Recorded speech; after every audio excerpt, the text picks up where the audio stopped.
So for any of our colleagues to stand here and say, how did these people get into office, tells a story about the member. Because even if you are not in the house, we are online, the Hansard is there, and you can always be able to check. Honorable members, we are in Naivasha constituency. Ordinarily and customarily, when we get to a colleague's constituency, we give them an opportunity to invite us and welcome us. It's an omission we had when we started. So I have talked to our sister Jane Kihara to have a minute or two just to welcome all of us to her constituency, appreciate the improvement of the economy of her constituency that we are doing, and then we proceed with the sessions of the morning. Jane Kihara, I give you 2-3 minutes. You know, Jane is one of our veterans, and even one of the sessions we are going to have, she's one of the possible beneficiaries on pensions, members who are in parliament had a broken term and came back. They have been terribly disadvantaged, and we are going to talk about it in one of the sessions. So Jane, I give you 2-3 minutes to welcome us to your city. Thank you, Mr. Speaker. House leadership, members, good morning and Happy New Year. Yes, I take this opportunity to welcome you and also bid you farewell, because this is the last day, but never mind, better late than never. It also happened when we had midterm conference here. I didn't welcome you. I don't know why they keep forgetting. All the same, I saw in the group there are those people who wanted to go to Mombasa. They kept on saying they wanted to go to Mombasa. So I really thank you for having chosen to come to Naivasha. Last evening I went into town. Your drivers and askaris were all over town, improving the economy.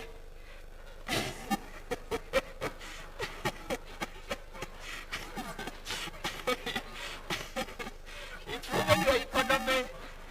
And you have seen, this is a big constituency. I have 8 big wards. I have 157,000 registered voters. And they all choose me, not once.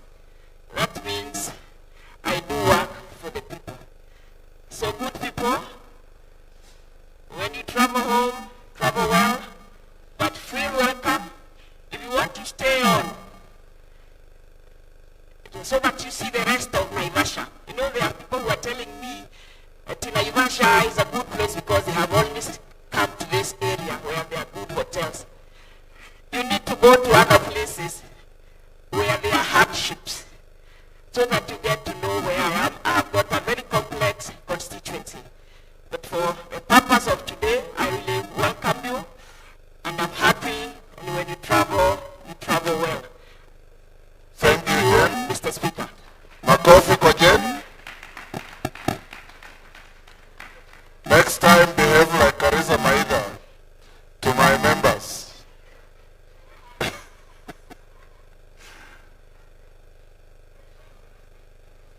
Next time, Jane, you behave like Karisa Maida to my members. Yes.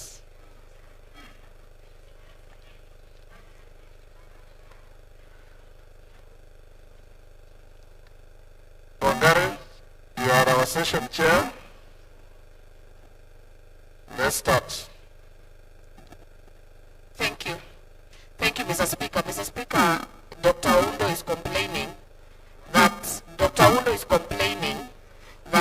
whereas our drivers were able to improve the economy, you have been keeping them too long here.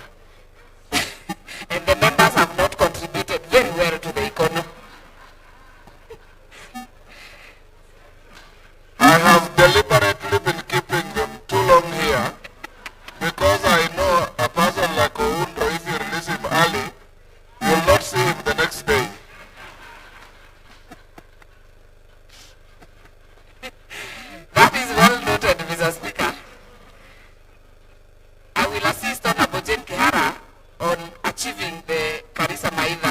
facilitation next time.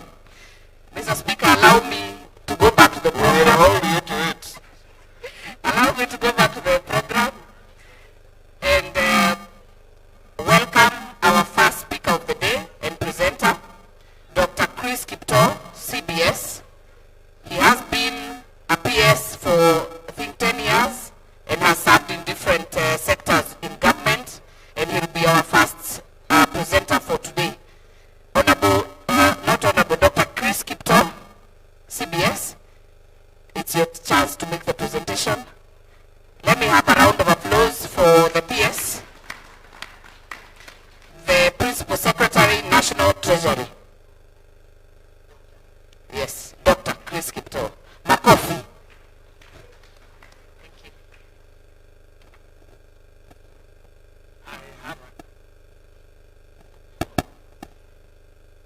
Honorable Speaker, honorable members,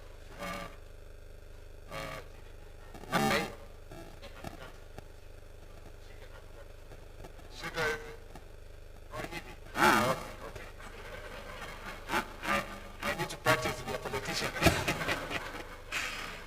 So I have a presentation and I'm making it on behalf of my Cabinet Secretary, Honorable John Buddy, who is abroad on official work. And the structure of my presentation is as follows. Chris, just before you proceed, honorable members, you know we have a rule. When we invite a minister, unless Mr. Speaker consents, he cannot delegate. He must be here. But in this case, John Buddy talked to me. He explained why he's unable to come, and he told me that his PS will come fully briefed to engage the House on his behalf. So Chris is properly before us. If the minister had not told us and we had agreed, we would have turned him away. Thank you. So you are legitimately here. Thank you, Mr. Speaker, sir. And I was briefed by my CS that I need to focus on the state of the economy and also give an update on the progress of privatization and other reforms that we are currently undertaking. So that is the outline of the presentation I have. And let me start with the macroeconomic environment. So members, you all are aware that Kenya is an open economy, so we are integrated with the rest of the world. What happens in the rest of the world also affects us. So here we are showing the performance of the economies in the world, starting with advanced economies, with the blue bar. You can see that after COVID, which is 2020, all regions improved in terms of economic performance. But generally, advanced economies have been growing at a rate of around 1.7, 1.8%. Sub-Saharan Africa has been doing an average of about 4% growth rate. That's GDP growth rate. While emerging and developing economies have been in the range of around 3.5%. No, around, yeah, around 4, just like Sub-Saharan Africa. But generally, the green line there is the world GDP growth rate, which is around 3%. So, where is Kenya here? How is Kenya performing relative to the rest of the world? My next slide will show. So Kenya has been having a growth rate of around 5%. If you look at the green bars on this side, our growth rate 5.6% in 2018. Then we had 2019 5.1. Then of course, we had a negative 7. But I want to report that this last year, which is 2025, we have a good performance. The first quarter and the second quarter showed good performance. So growth in quarter 3 was 4.9%, and in quarter 2 we had 5.2. And if you look at that, which is on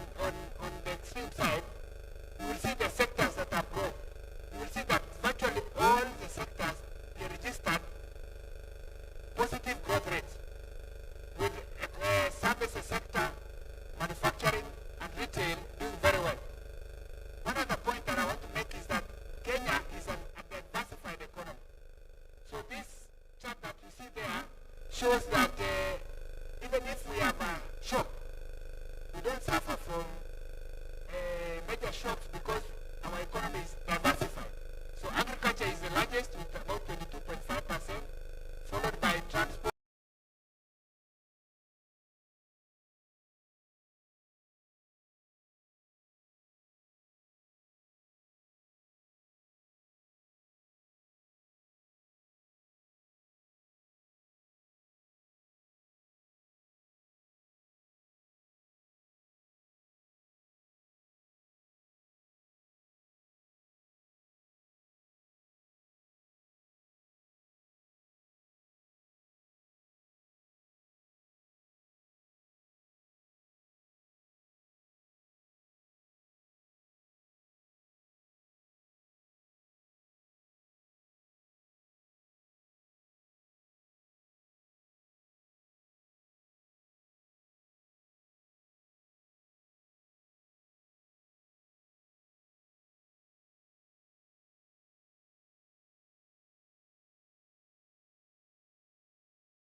Central bank rate, the CBR rate was declined from 13% to 9%. And we have what we call interbank rate that is linked to the CBR rate. And you can see that it has now declined from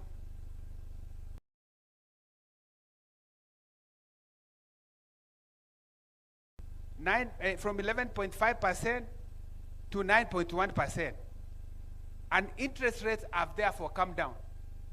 Treasury bill rates are now at 7.8%. 1 year ago, we were paying around 16%. So we have, the interest rates have declined by more than 50%. Mr. Speaker and honorable members, banks have also responded to the low inflation. And you can see that lending rates have now come down. We had, if you can go back please. We had in November 2024 inflation of 17.2% lending rates. By November last year, the rates have come down to 15. And remember, banks are always rigid when it comes to adjusting interest rates downwards. If the rates were to go up, they are very flexible to adjust upwards. And this is what we have told the central bank to really see how to deal with the banks, to see how, for them to be also fair in terms of flexibility. If the rates have come down, inflation has come down, the banks need to respond also in terms of lowering the rates. Next slide. Because of the decline in interest rates, we have also seen credit to private sector go up. And you can see that before, in most of 2024, credit to private sector was negative. But from February 2025, we have seen a growth increase. So it means lending to private sector has gone up, the banks are responding, and with that lending, that should be able to now to be reflected in economic activities, and I will show you that later. Next slide.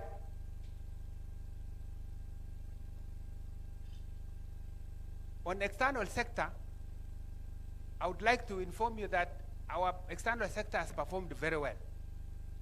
Our exports of goods have increased, especially in the area of horticulture, coffee, manufactured goods, and even apparel that goes to America.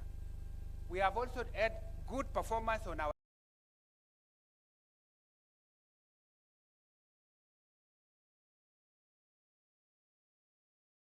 services.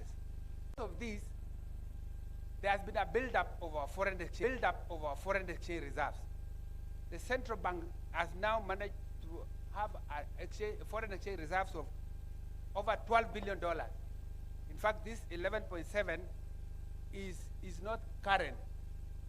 The number I have from central bank is over $12 billion from around $6 billion 3 years ago.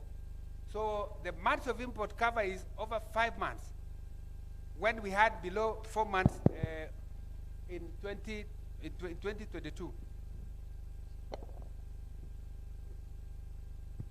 Then we have had a stable shilling.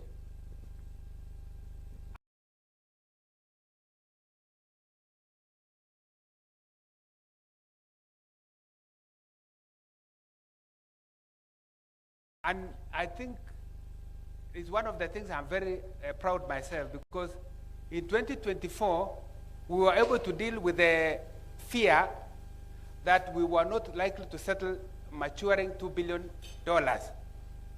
for Eurobond. But we were able to go to market.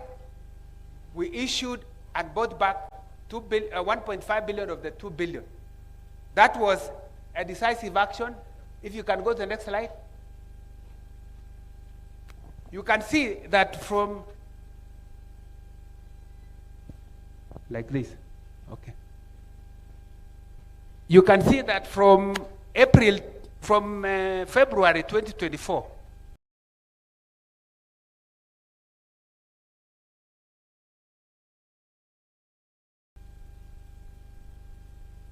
the shilling has stabilized at around 129. And this is at a time when initially, before that, we had a lot of challenges. In fact, most oil marketers had challenges even opening foreign exchange. If you wanted to import, you had to open up to 20 commercial banks to get foreign exchange. But now, because of the stable shilling, reserves have increased. In fact, this shilling would have been stronger if we were not accumulating foreign exchange reserves. So we have had a stable shilling. Next slide. And then our capital market has performed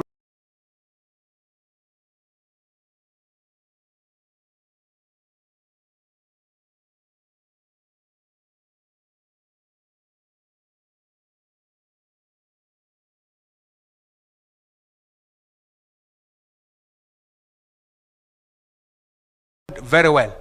You can see that 50% profit.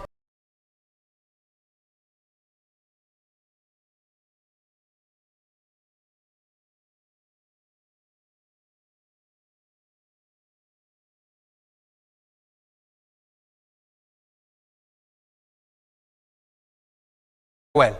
You can see that 50% profit. And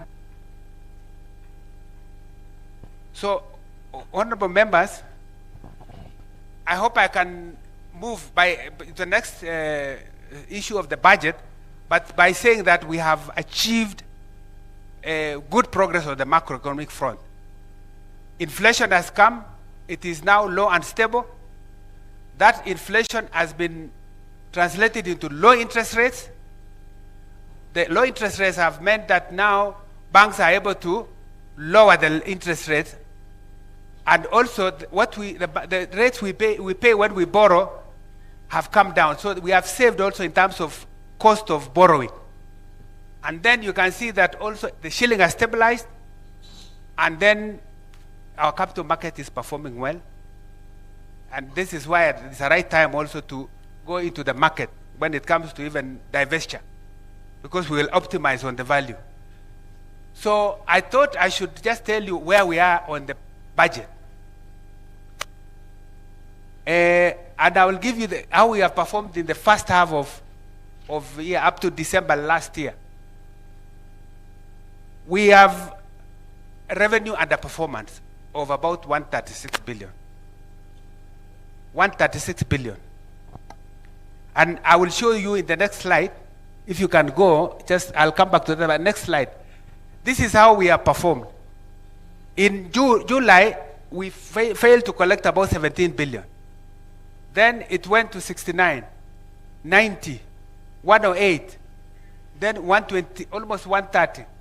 But December did well. The Kenya Revenue Authority surpassed its target, and that is why it has come down to 115. This is what we call ordinary revenue, what KRA collects and gives to Exchequer. But if you go back to the next slide, 136 includes total revenue, meaning ordinary revenue plus appropriation in aid, which is what you see there. So you can see that almost all the tax categories underperformed. And therefore, because of that underperformance, and you can see the expenditure also, if you can go to the next slide. Next slide. This is how we have done on the expenditures. Our target was for December 2 trillion and 2.097 trillion, but we performed 2.024. So expenditure was still high, despite even the problem of EGP not being available. But we still have done well, and because also we were able to release Exchequer, most of the entities, I believe, even including Parliament, has been able to receive most of the requirements that you need, including your CDF, which we have been very proactive to make sure that we pay as and when required. So, what is the storyline here? We are saying that expenditure pressures are high, revenues have underperformed. And this is why we have to readjust the budget, and therefore next week we are preparing to go to Cabinet, and we will be back to Parliament with a supplementary budget. We will submit together with the BPS so that you consider that adjustment. So this is how we have ended up with the performance in terms of deficit. The deficit financing has been around 517. That is billion. So if you annualize, you can see that we are likely to go beyond the target that we had aimed at. So this is why, because of this performance, we want to come back to Parliament to make adjustments to make sure that we move on with the fiscal consolidation exercise that we have been pursuing. Next slide. So I thought I should tell you that as we are implementing the budget, our challenge has been revenue shortfalls. We have also had challenges with the settlement of pending and newly negotiated CBS for public sector employees. We have also had an additional expenditure requests. In fact, you will see in the supplementary, we have a lot of requests from public sector, but we cannot accommodate given the fiscal space. Then we now have emergency response, not just the floods that we had last time, now we have drought. And this drought is heavy, so we have had to readjust the budget to also make sure that we provide enough money for intervention. So far, I think we have intervened to the tune of about 9 billion to support the relevant ministries. Next slide. So this is a budget that is for 2026-27. And you can see we have targeted revenue, total revenues is about 3.5 trillion. And expenditure is about 4.65 trillion. We are targeting a 5.3% deficit, which is about 1.1 billion. This explains why, and I will come back to show you the accumulation of debt, because this deficit now means we are going to that 1.1 adding to the stock of debt, and that becomes a challenge. And this is why we are working on it very hard to make sure we raise revenue and we manage expenditure. Next slide. If I can show you, this is what we expect to be available for ministries in 2026-27. We expect 2.8 trillion. But remember, the budget, the expenditure was 4.6. If someone can work out the figure, 4.6 minus 2.8, that's 1.8. Where has that gone? That money, 1.8, is going to be used to pay debt, interest payments for export, external, and domestic debt, together with what we call CFS items like pensions. So we remove 1.8 from 4.6. So we have this 2.8. How have we distributed? You can see that the education sector is now taking 27%. And this is the largest chunk in terms of a share of what we are bringing as budget. But you also know that the education sector is not fully funded. There are issues around capitation that is not fully accommodated, issues around scholarship and the rest. But this is the situation. Our energy and infrastructure and ICT takes around 595 billion. We think that if we set up the infrastructure fund and we are able to take off part of this 595 for what is commercially viable, then we could still create some fiscal space here while using the infrastructure fund, which I'll come back to later, to address some of this by scaling up private financing together with what we have in the fund so that we address this. These are innovative ways to deal with the tightening fiscal space. Public administration, you can see, is 12.3%. Governance, justice, law and order, it takes about 11.5%. The security sector has also grown very fast and is now about number 5 in terms of share of allocation. And I think the rest are there. We are trying to adopt zero-based budgeting as we come up with this budget. So this is likely to come before you in the BPS. I don't know if you can see. I think this presentation will be given to you. Next slide, please. So I want to make one point, because this is the point we are making so that Kenyans understand also why even we have to come up with innovative ways.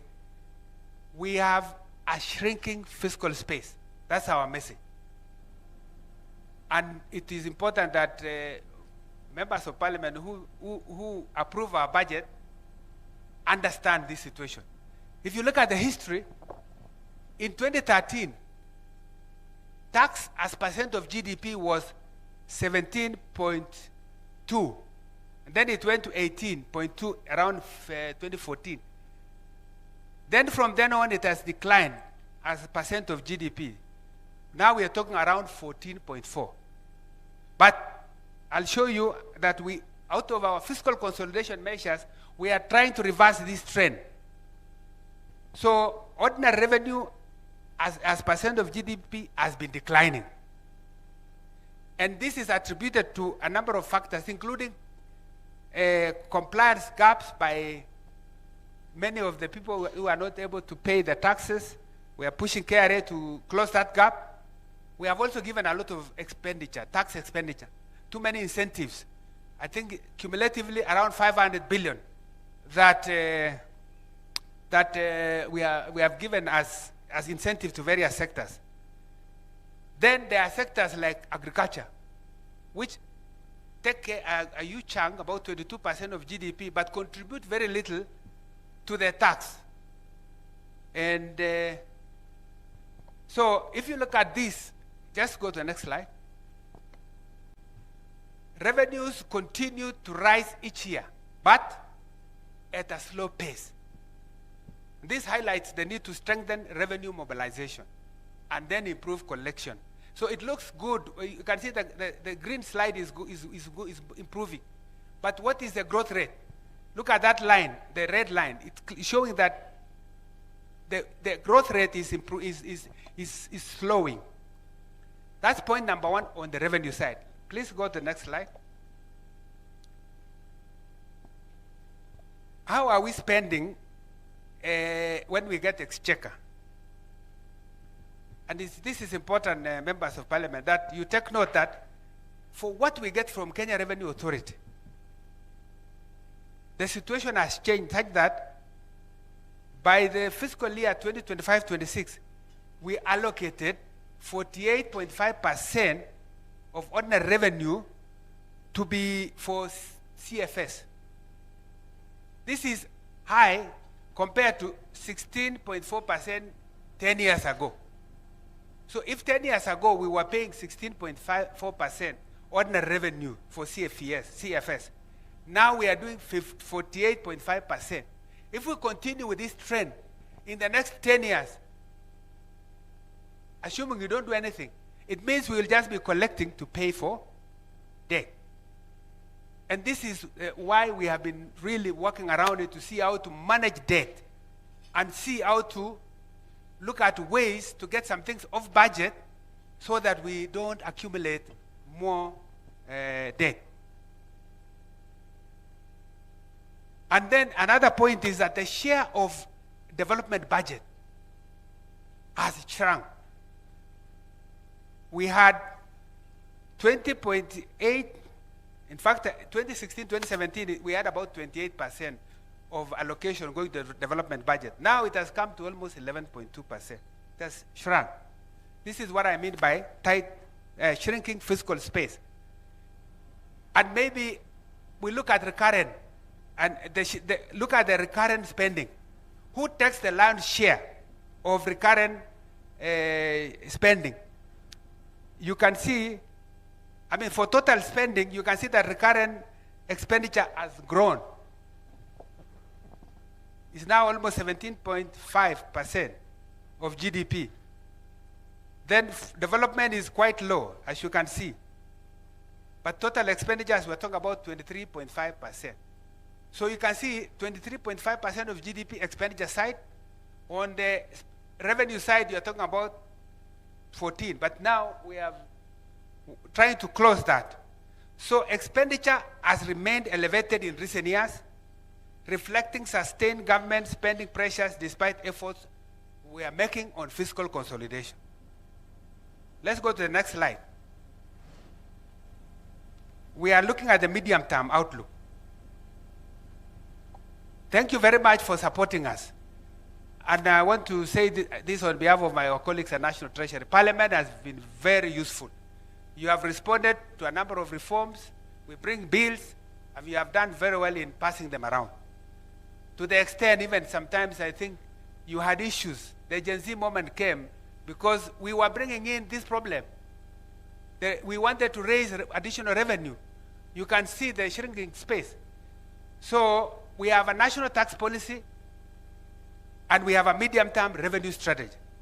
out of this policy and revenue strategy, we are focusing on simplifying and harmonizing tax laws. In fact, our desire is that if the situation can improve, we want to make sure that the tax rates are adjusted downwards. Like VAT should come from 16 to 15. Even income tax can be addressed. We are looking at all this because that's our desire. The challenge is when you adjust downwards and you don't get a corresponding expansion on the tax base. Yet on this other side of expenditure, everybody wants money for roads, for water, and I know you go to your constituencies, everybody is asking for resources here and there. So we must also discuss the revenue side.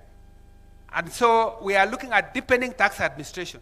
In fact, yesterday we had a high-level meeting with KRA trying to see how best KRA can do to collect more. And also scaling up non-tax revenues. But we have to be innovative to see that we also look at things that do not have to require that we rely on taxation, which is why we have, I'm coming back to the issue of infrastructure fund and others. So, honorable members, the next slide shows where we have come and where we want to go. On the right side is where we are aiming to go with the reforms that I have indicated: national tax policy, medium-term revenue strategy, and all the measures to increase the revenues. We want to reverse the declining trend. And this is our fiscal consolidation effort. If you can move the next slide. So how are we doing on the expenditure side? You may have seen, and this could be reflected in the budget, we try to rationalize and reduce what we call non-essential expenditures. But sometimes it's very difficult to convince someone that travel is not essential. Because sometimes yourselves, you have to travel abroad. But it's a candidate for budget cut when it comes to travel or training. But training is important for our staff. We must continuously train. So it becomes very difficult sometimes to say, what is it that is non-essential in the budget? But we believe that there is still a lot of room in our budget that we can deal and actually make it efficient. So we need to create efficient expenditures by doing proper prioritization of ongoing projects. We should not start new projects before we complete existing. And this has been our desire, that we really clear backlogs. We have also tried to limit what we call year-in adjustments to the budget. But it has been very difficult. This is why we are coming back to you even before end of the year. We would have loved you do one budget, we implement, we bring the next budget without coming to Parliament for supplementary. But the realities of the day require that we have to come. Because if the initial plan is not going the way you wanted, it requires that we come back to Parliament to seek your permission to make adjustments on the budget. We have also implemented reforms like e-procurement.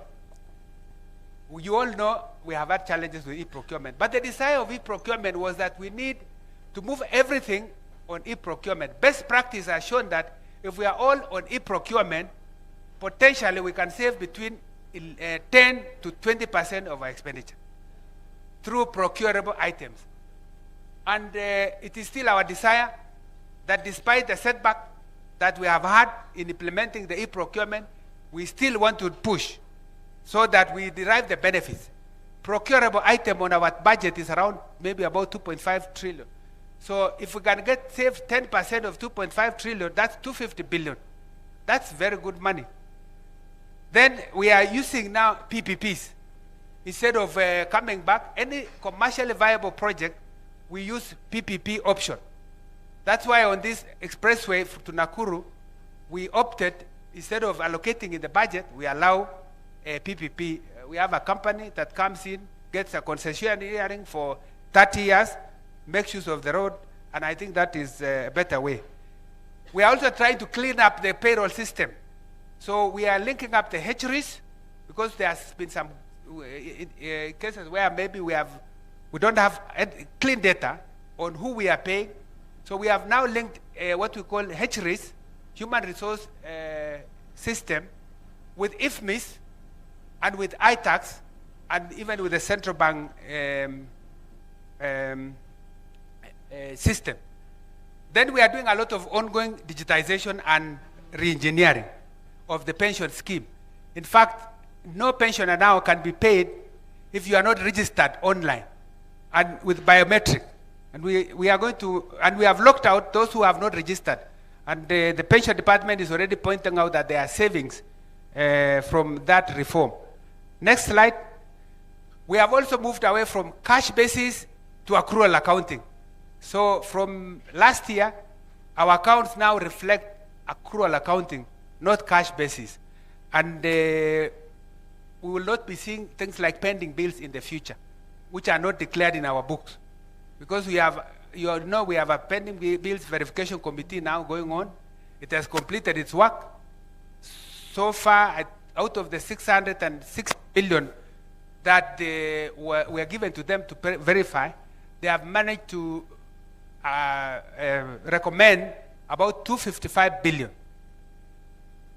for payment. Out of that 255 billion, 80 billion is being cleared by the roads ministry.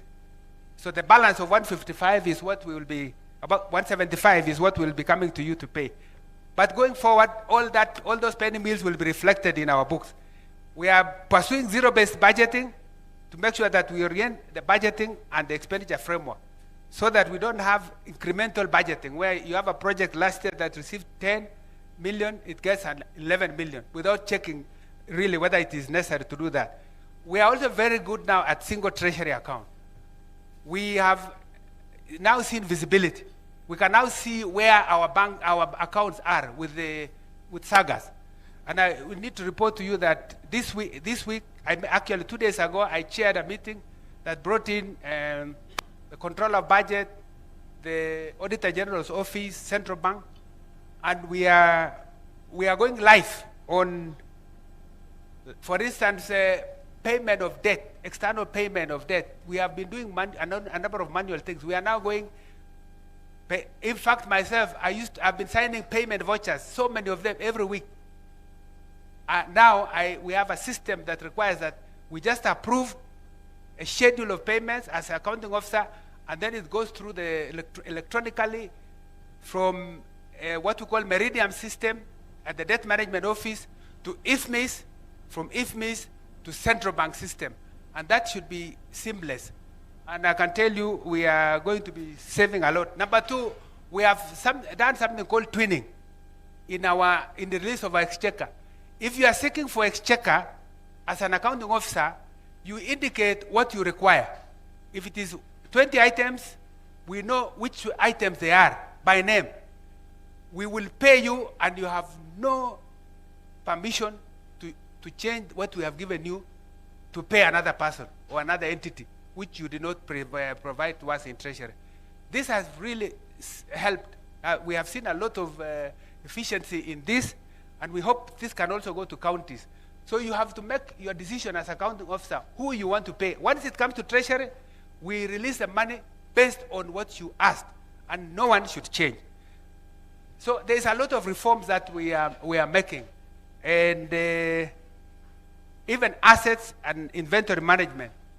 We have not been having, in fact, if you look at the Auditor General's report every year, and it comes to Parliament, members of PSC, one question that has been asked all the time is, you don't have a register, asset register. And year in, year out. Now we have said, this is a thing of the, everybody must have an asset register, and we have an inventory management module in IFMIS. And there's very good progress, and I expect that there will be less questions from the Auditor General. So, members, I want to summarize on this issue of expenditure and revenues by looking at this chart. We are looking at budget deficit. This is a graph of budget deficit. The green line and the red line. We are showing that there was a time that budget deficit had gone to 8.3% over the last 10 years. And we are saying we want to reverse it through fiscal consolidation by making sure that we aspire a situation where we can balance our budget over the medium term to avoid further accumulation of debt. Because if we can manage revenues and expenditures, then we don't need to take debt. There are countries, many countries that have managed to do that. They are doing a surplus where they raise enough revenue, more than what they require for spending, and they are able therefore to do many things, even lend to us. A lot of what we borrow are savings of other countries. That should be the aspiration of our country. And therefore, this is, you can see we have made a lot of effort in fiscal consolidation. I know many, those who are following may not understand, but when I say budget deficit as percent of GDP declining, that means you are increasing, you are improving your revenues more than expenditure, so you are lessening the deficit. And therefore, you can see the trend has been good in the last 4 years, 6.2, then we went to 5.6, 5.3, but because of the challenges we had with the Gen Z moment last year, Mr. Speaker, sir, it was an issue because it affected our budgeting and everything, and you can see we missed the target. We went to 5.9. And now we are picking up again. You will see what is coming up. We want to go from 5.9 all the way to 2.9%. We cannot reach here if we cannot eliminate some things from our budget that can then reduce the spending. So, next slide. This is a story of public debt. And it's good to appreciate how our debt has been. Before 2014, and I want you to pay attention to that, our country was rated, we were rated a country of low risk of debt distress. And our current capacity of debt was high. And this is because, I would say maybe because we had not adopted a new constitution. Because with the adoption of a new constitution, you can see spending pressures. You have a bicameral parliament, a Senate, National Assembly, a judiciary, independent officers, and the rest. And many things which are in the constitution which are free education, free health, many rights. These have meant that we have spending pressures that have gone beyond our capacity to finance. So 2018, 4 years later, we were rated a country of moderate risk of debt distress. Remember, it was low risk. 2018, it is moderate. By 2020, we were rated a country of high risk of debt default. So, if you continue beyond this level, it means you are likely to default. And by the way, Kenya was among 6 countries that were candidates for debt default. I'm happy to report that because of the actions we have taken, Kenya survived. All the other 5 have actually had to do debt restructuring. And we have managed to do this because of a number of actions that we have taken. So you can see that in the last 2-3 years, we have tried to stabilize so budget as percent of GDP has declined. It had reached around 68. Now it's around 64%. So I was building the basis for why we require to do reforms as I finish, because I think my time could be up. Honorable members, we have to do certain things. One of them is that we have to look at our reforms. So let's go to the next slide. Yes. We did an assessment as National Treasury on what we call, we wanted to determine the viability of our state corporations. And we identified critical gaps and a number of vulnerabilities. So we said, how do we deal with this? We went to Cabinet last year, January, to get approval to undertake reforms of our state corporations to enhance governance and accountability. So in one we were targeting operational and financial inefficiencies. and then governance and service delivery, and the need to remove some entities from relying on exchequer, because it's possible for them to actually survive without exchequer funding. So we recommended for mergers, for dissolutions, for restructuring, and declassification. Next slide. So we got approval from cabinet that we do a merger of 42 state corporations to 20 of them to improve operational efficiency and eliminate redundancies. And this is ongoing. We also have 25 state corporations which need to be dissolved, and their functions transferred back to the parent ministries because they don't need to exist on their own. There are 6 corporations that we say their mandate to be aligned to improve better performance. And then we declassified 4 public funds, which are currently categorized as state corporations, and then transfer them back. And then 13 professional bodies, which have been put as parastatals, we say they need to be out of the budget. So this is a reform going on, and we want to see that we conclude most of this year. Next slide. We thank you, Parliament, for enacting the Government-Owned Enterprise Act, because this GOE is one that is now trying to reorganize all commercially viable state corporations. And you can see here there are 54 of them. In fact, I've seen the list as we were just reclassifying, it may go even up to 80 something, about 80 something. But we have state corporations which are 244 performing executive functions, others are doing regulatory functions, others are research institutions, others are referral hospitals and public universities and colleges. Then we have what we call government-linked entities like Safaricom, like Kenya Airways, and others that we have shareholding like Uchumi. And then we are members of international bodies. So out of that, you've seen with Kenya Power, for instance, what we did was we asked that we conform to SOE, and there was an election of new directors, where the board has independent directors, not government being too present in the boards. And even the chairman going forward will be appointed.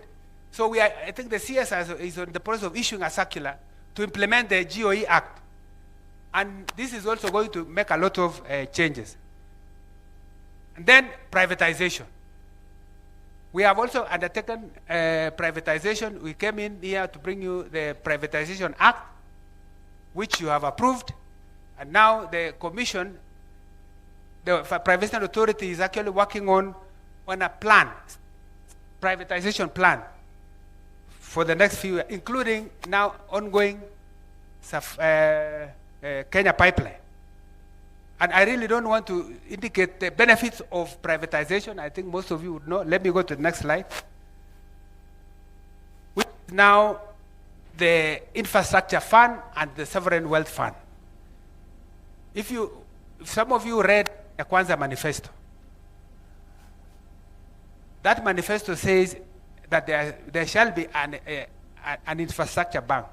In fact, it says an infrastructure fund will be established with initial capitalization from privatization proceeds, with a view to progressively reducing the financing of commercially viable infrastructure projects from the budget. So the key role of the fund is to mobilize long-term financing for major projects. So in the water, roads, energy, all of them that are commercially viable are candidates for being supported through the fund rather than the budget. And then we can create a fiscal space to support probably more on the education sector and others. Next slide. So we got approval from Cabinet for National Infrastructure Fund, and we also have said also we need to create a Sovereign Wealth Fund. This Sovereign Wealth Fund is important, and I'll come back to it on what it's going to be doing. But the fund has been established as a limited liability company. But we are now going through public participation in Parliament, because we brought it before you, and I know the chair of Finance Committee and others have been through this. We know that Parliament will also give its input into this process, and to make sure that we have an institution that works. So through domestic resource mobilization, we want to monetize mature public assets to raise funding. We also want to democratize the ownership of our assets by allowing more Kenyans to own through the capital markets, and then deploy national savings appropriately. So let's go to the next slide. So we expect the fund to do the following. First, project financing. This fund will be dedicated to be a staple pool of fiscal resources that will support long-term financing of projects. Now every ministry is going through, we are going through pipeline of projects. Ministry of Roads, Water, Energy. Then we go through a process to determine what is it that is, which ones are candidates for support by the fund. We all want to do fund to attract private capital, whether local or international. In fact, by a factor of 10. So if we raise $1 billion, we can make it $10 billion. And that is not debt. We have just created a saving, got others, and then attracted them into commercially viable projects. These are proven all over the world, and there are many examples. We want to, out of this, reduce fiscal pressure, because commercially viable entities that are still dependent on the budget can be removed to be supported by this fund. Then we can also focus on investments in critical revenue-generating sectors such as transport, rail, road, and energy, for instance, and dams and others. This will also enhance our capital markets, and there is a lot of vibrancy. By the way, I think I showed you the chart. Our capital market is doing very well, and you may have had the submissions from the stakeholders in the capital market that they are very happy with this process of bringing more opportunities into the capital markets. And then we are de-risking projects, because why carry out projects which are commercially viable through the, why don't you allow this to be done by private sector? And then we are saying all proceeds will be ring-fenced. It's not our intention, except if necessary, to use the money to support the budget, because you can see how that will work. We just spend, in 1 year it's gone, because the gap is so much. We would rather ring-fence these funds, perhaps maybe a small component if it's necessary, to handle very critical areas of support, which will still come to you anyway, but it's our intention to really ring-fence this money. Next slide. We also got approval from the cabinet to establish a sovereign wealth fund, and the cabinet approved the policy. This is a fund that is supposed to prudently manage revenues from minerals and petroleum resources, even our dividends from public investments, and even what we get from privatization can also be part of this. We are anchoring this on what we call generational savings. You can see the debt, for instance. Debt has increased in just 10 years to where we are considered unsustainable. What are we doing to the future generations? How are we responsible to the future generation? They will be saying we made life difficult for them. And I think this is a proactive measure to try and see this. So this fund establishes a comprehensive framework for prudent management and investment of revenues from our mineral resources. And it has 3 objectives. One is that if we have shocks, we can use that money to intervene. Like now we have drought. That 9 billion that we have used could easily come from such a fund, because it has shocked the economy. Then you can also use a portion of this to support priority projects through the infrastructure fund. But lastly, intergenerational savings. We make sure that we preserve part of the resource wealth for the benefit of the future generations. So we ensure that the depletion of natural resources does not compromise long-term prosperity. So the objectives of the fund are, I think it's before you have already that bill, so I don't need to go through it. Next slide. Yes, so again, these are highlights. We are saying we'll have a stabilization component, we'll have an investment component, and we'll have a future generations component, what we call urithi component, so that we make sure, and this will come through you so that you create a regulatory framework, at least that this can govern the usage or the application of this fund. So, members, I thought this is the update we should give you on behalf of my cabinet secretary. But so that we don't blow our own trumpet, I wanted to present what others say about Kenya. First is Global Competitiveness Ranking, which was released last year in November. We were rated the top country in Africa and number six globally. And how did we score? We scored this because of combination of rapid, what we call structural reforms we have undertaken, institutional reforms we have undertaken, and sustained policy execution, which have made us different from our peers in the region. And then we have also done macroeconomic management. I presented to you that situation of low inflation, stable exchange rate, low interest rates is not something you see in most countries in Africa. In fact, many are struggling with high inflation, weakening of the shilling, of their currencies, and so we've been rated well by IMD. It's called International Management Institute.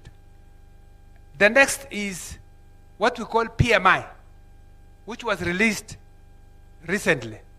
Stanbic Bank, they have something, they have an index called Purchasing Managers Index, which reveals a robust turnaround on Kenya's private sector last year.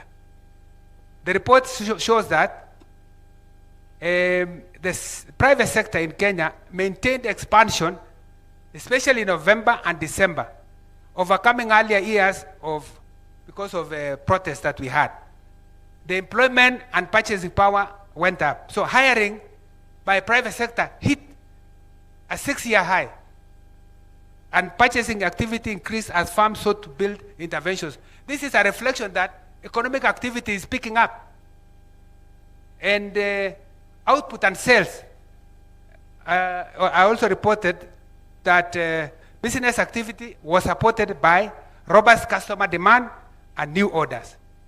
Of course, the same report talks about outlook and risks and said despite this growth, strong growth, the report warns that rising costs could potentially fuel inflation with input price inflation accelerating.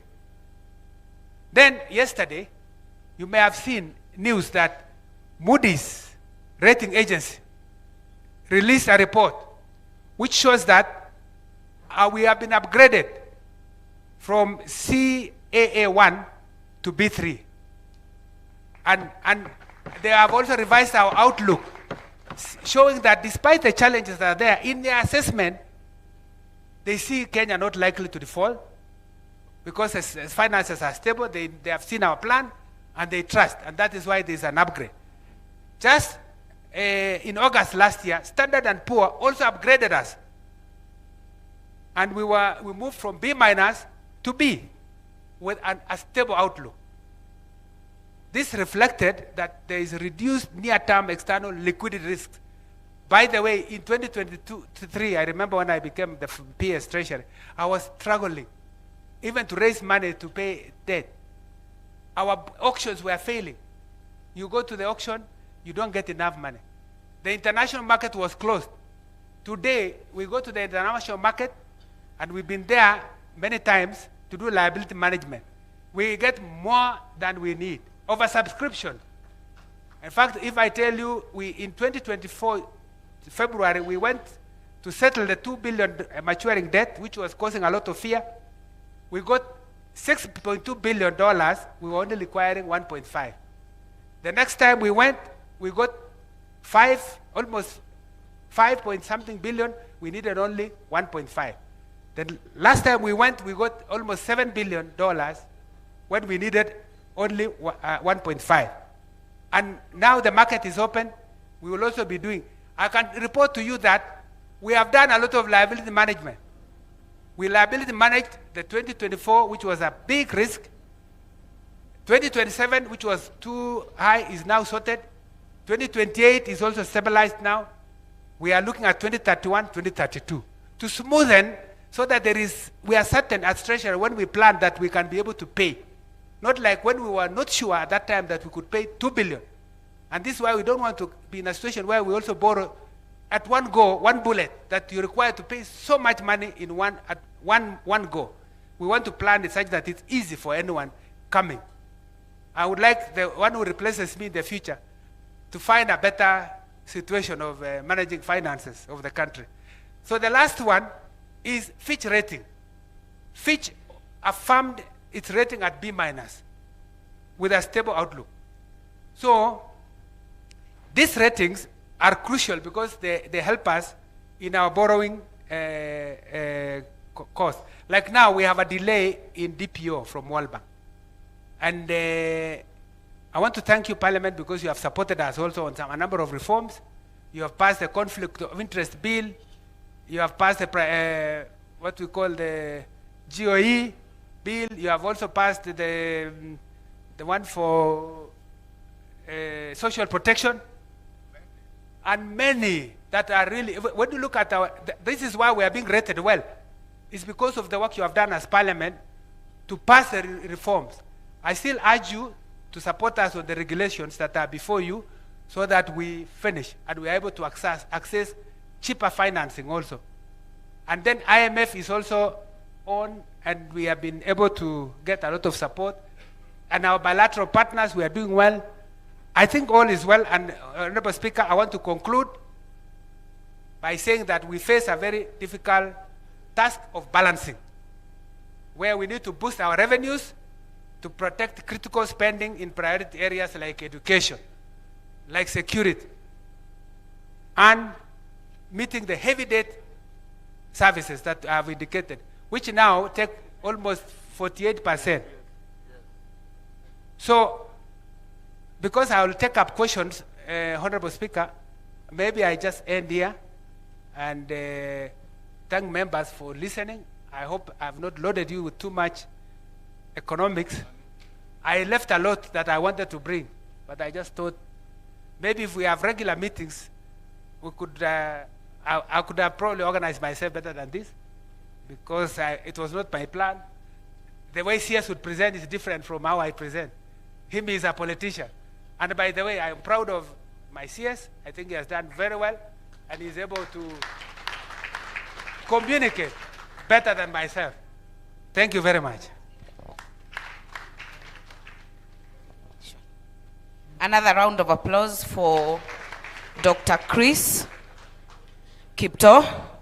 And PS, you have done pretty well. I can assure you we have seen non-preparedness. But this is much better. Honorable members, as had been discussed and directed by the Speaker, we will now take the presentation of Honorable Kimani Kuria. Then after that, we will do a combined plenary. So for now, a round of applause for Honorable Kimani Kuria, the chairperson, Departmental Committee on Finance and National Planning, and also, Mr. Speaker, the one person who actually broke the jinx of Molo constituency for re-election after a series of decades of one terms. Another round of applause for Honorable Kimani. Thank you very much, Madam Speaker, and my colleague, the Right Honorable Speaker, our CS, our Leader of Majority Party, our Clerk of National Assembly and Leadership, and fellow members, good morning. I want to take this opportunity to welcome you again to Nakuru County. This is the beginning of Nakuru County, led by our very own experienced member for Naivasha, the Honorable Jane Kihara.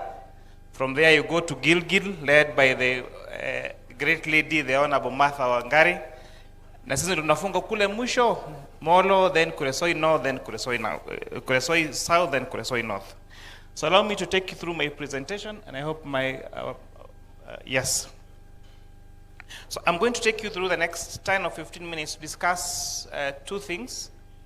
The most important one is the matter before the House, the session paper number 2 of 2025, which is the partial divestiture of Safaricom Limited. But before then, I will take a few minutes to lay the foundation of why this is very, very important.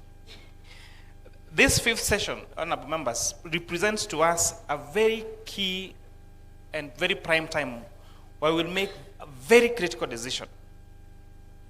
The last time we had any privatization was during the Safaricom IPO. Now this is going to give us a chance to either approve, reject, or amend the session number 2 of 2025 that's where we are taking some of our shares for Safaricom Limited to some of our shares at Safaricom Limited from Government of Kenya to Vodacom. The quality, therefore, of this oversight that we're going to exercise will define this 5th session. Next slide. Where have we come from? Privatization has not started now. It started through the post-independence period between 1963 through 1970s, and the state adopted an active role in the economy. And this was guided by what was called the session paper number 10 of 1965 on African socialism. The objective of it was to accelerate national development, correct regional imbalances, promote indigenous entrepreneurship, and attract investment where the private sector lacked capacity. By the late 1970s and 80s, there were many structural changes in these particular institutions, and that is why, through now the 1992, we now adopted the formal privatization policy.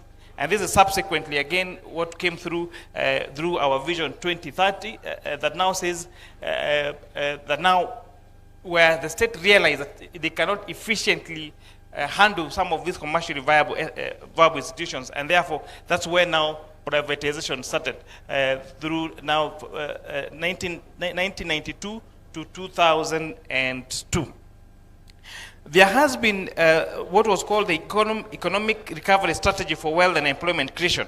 And I think this will be very well remembered as one of the key projects of President Moi Kibaki, and then administered by the very able minister, the FCP Amos Kimunya, where now privatization began. And this began through the first ever successful IPO, which was a Safaricom initial public offering in 2008. I don't know where many of you were in 2008, but I know there are some of them, like the Honorable Speaker, who are still members of this House at that particular time. And then in 2007, we had the Kenya Reinsurance Corporation that again went through an IPO where the government shareholding was 100%. So we took 40%, remaining with 40%. Then there was a strategic sale of Telcom in 2007.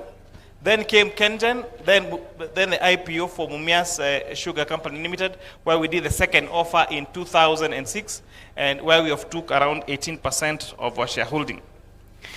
Why is privatization necessary? You know, we are saying there is a lot of inefficiencies and wastes in state-owned enterprises. There is very poor performance and mismanagement. There is continued reliance on government intervention. There is need to protect public finances. We need to improve enterprise performance and efficiency. We need to reduce government intervention and need to attract capital, private capital and forced intervention. And we also need to promote competition and support long-term economic transformation. So there is enough study that shows privatization is extremely necessary today. I want you to take your time to go through this slide, and a PS really explain this, but I want you to explain it in slightly a different way. Our baskets for our ordinary revenue is 3,321,700,000,000. That is the entire money we collect in the country. Out of this, 1.097 trillion goes to not loan, interest on loan. 1.097 trillion shillings. 205 billion shillings goes to payment of pensions and CFS. Then we have our wage bill of 960 billion shillings. Our civil service pension takes 34.4 billion shillings. Our county transfers takes around 415 billion shillings, and our contingency fund takes 2 billion shillings. How much then does it remain for development? Madam members, only 29.8 billion shillings is left. So out of all the money we collect 1.1 trillion interest expenses, 205 pensions, 960 billion wage bill, 334 civil service pension, 415 goes to counties, contingency fund 2 billion. So we are only left with 29.8 billion shillings only for development. What can this do? It's hardly enough for NGCDF alone, or GAF alone.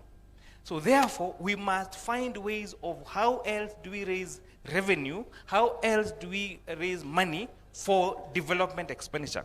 And that is why now the next slide, the next discussion now comes to why this is important. As the PS said, last year, towards the tail end of last year, this Honorable House passed a very important bill, the State-Owned Enterprises Act. The Government-Owned Enterprise Act. But how does this operate? So whichever way you look at it, these state-owned enterprises, what we call state agencies, they are owned, those are funds, company A, company B, or company C. It goes now to that. They are either funded through A&A. Members, lower your conversations. The conversations are rising above the presentation. They are either funded through what's called appropriations in aid. This is what you pay for the services that you get from these government enterprises, or they are funded through government or donor-backed loans, which are called guarantees. Overall, they are still funded through taxpayers' money. So whichever way you look at it, they are still funded by taxpayers' money. Next. I want you to pay attention to this particular slide. There's something apart from public.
And I just showed you 9.6 billion on Kenya Airways, and that money from Kenya Ports Authority. Next.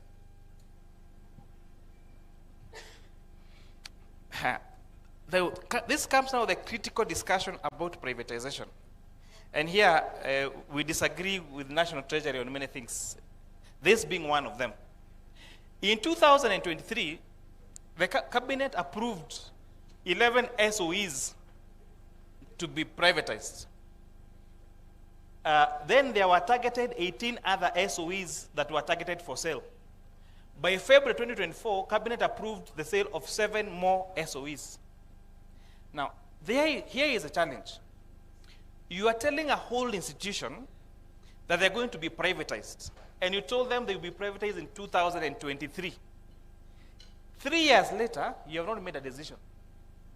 And of course, there are some of the intricacies around there, for example, the court case that was there in court. But however, you are putting these institutions in limbo without them knowing, are they government institutions? Are they going to be privatized or not? And therefore, it is very important this Honorable House, together with the National Treasury, makes a decision of these entities. So if we say we are privatizing institution X, there must be timelines in which they must be privatized. Otherwise, you have employees in that institution, you have suppliers, you have management who are living limbo without knowing what their future, is. And some of these institutions, for example, there are so many of them.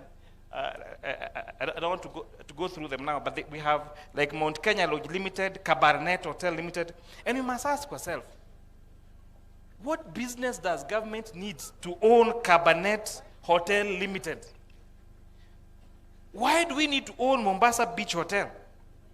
What business does government of Kenya need to own Ngulia Safari Lodge? What business does Kenya need to own Sunset Hotel in Kisumu? It does not make any sense. And doesn't even make sense that we say that we are going to offset these institutions 4 years ago, and 4 years later, they are still government-owned enterprises. They are still leaking money, getting money from Exchequer to just operationalize them or to operate them.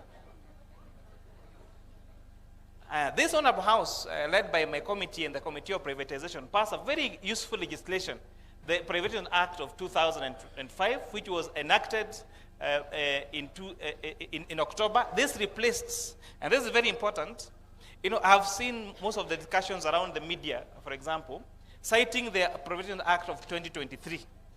So the enactment of Privatization Act of 2025 repealed the Privatization Act of 2023, and therefore the act that is being operational now for privatization is the Privatization Act of 2025.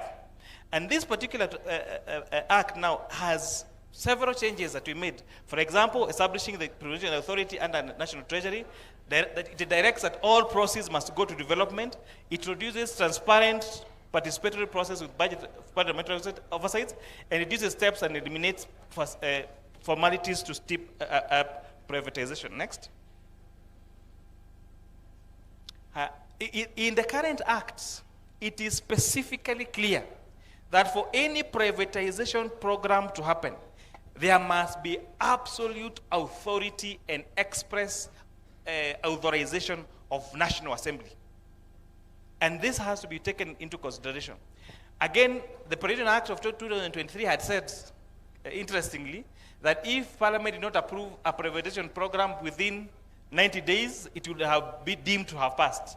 Again, now, we are saying that we can either agree or reject such particular proposals. Most importantly, we also change the board composition of both these enterprises. Next. We have now the role of National Assembly in this.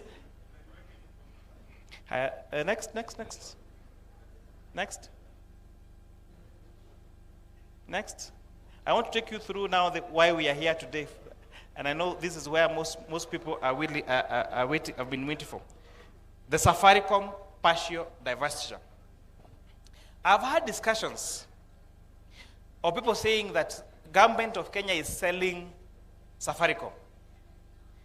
There cannot be any more lie or any more mis and disinformation like that. Kenya does not own Safaricom.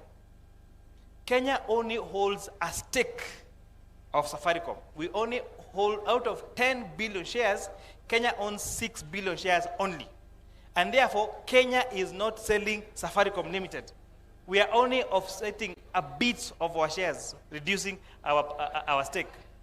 In December 4th of December 2025, the leader of Majority Party tabled the session member number 2 of 2025 for partial divestiture. The buyer is Vodacom Group. They want to acquire a stake of 15% out of that 5% shareholding, and I think that also needs to go on record. Government of Kenya now, we're getting to the value. Government of Kenya owns 35% of the shares at Safaricom. So what we are doing, or what the proposal is to sell the 15% shareholding to reduce our shareholding from 35% to 20% to Vodacom Limited. The shares being sold at 6,9,814,200 shillings at Kenya shillings 34 shillings per share. The transaction value for that sale is 204 billion shillings, and upfront, and I explain this later in other slides, we're receiving 40.2 billion shillings in terms of future dividends. So the total value of this particular transaction would be 244 billion 500 million shillings. That shows, those two pie charts shows what is going to be the change of this in terms of share ownership. As you speak, Kenyans own 25%. Government of Kenya owns 35%. Vodacom owns 40%. If this honorable house approves this particular partial divestiture, the shareholding will change now to the next pie chart there, where Kenyans will still own 25%, Government of Kenya will own 20%, and Vodacom will own 55%. So we are not offsetting our whole stake. We're just offsetting only 15% of our shares at Safaricom Limited. What does this mean? And again, I'm going to go to the next slide about, someone asked about the price. When you talk about shares of a listed company, share prices are determined by several methods, and I explain that in the next few slides. But one of the most powerful tools of valuation of shares is the market. And that is what the market shows us. When Safaricom IPO was done in 2008, the share price was given at 5 shillings per share. What happened immediately after was a dip from 5 shillings per share to 3.6 shillings per share. And you can see how that price has moved up to where that is data as at yesterday, close of business yesterday. We closed yesterday as Safaricom shares trading at 29.55 shillings. This means that all the players in the market, all the investors, everyone is asking, what is the value of this share? And now those factors of demand and supply determine what the share price is. And as at yesterday, the share price of Safaricom Limited was traded as 29.55 shillings. The highest we've ever had has been 36.25 shillings. I have heard people saying the Safaricom shares were trading at 50 shillings. Then I'm wondering which world they live in. This shows analysis from 2008. This has been the share prices of Safaricom. From when we had the IPO at 5 shillings, the highest, the lowest we had was 2.95 shillings around 2011. The highest we've had is at 6.25 shillings. And as yesterday, the price per share was 29.55 shillings. And these are facts. The problem with facts, they get to be stubborn. Very stubborn. And never lie. Next. Let's go to the critical question about, and I want you to pay, honorable members, please give me attention on this. How do you value shares apart from doing it through the market? There are 4 economic models that are used in valuation of shares globally. The first method was developed by someone called Myron J. Gordon and Eli Shapiro. But Martha Wangari, Gordon is not just the Gordon, you know. There is Gordon, a very serious economist. They developed a model called the Gordon growth model, what's called the constant growth model. And this says, why would you want to buy shares? You want to buy shares so that you can earn dividends.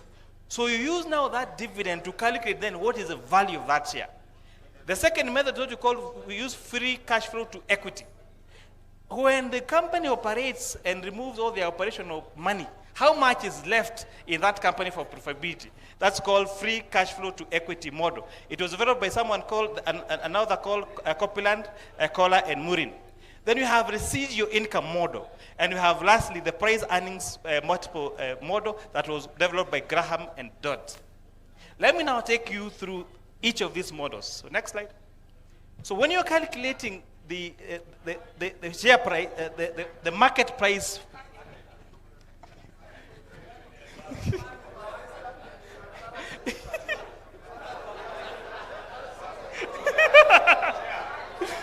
When you're yes.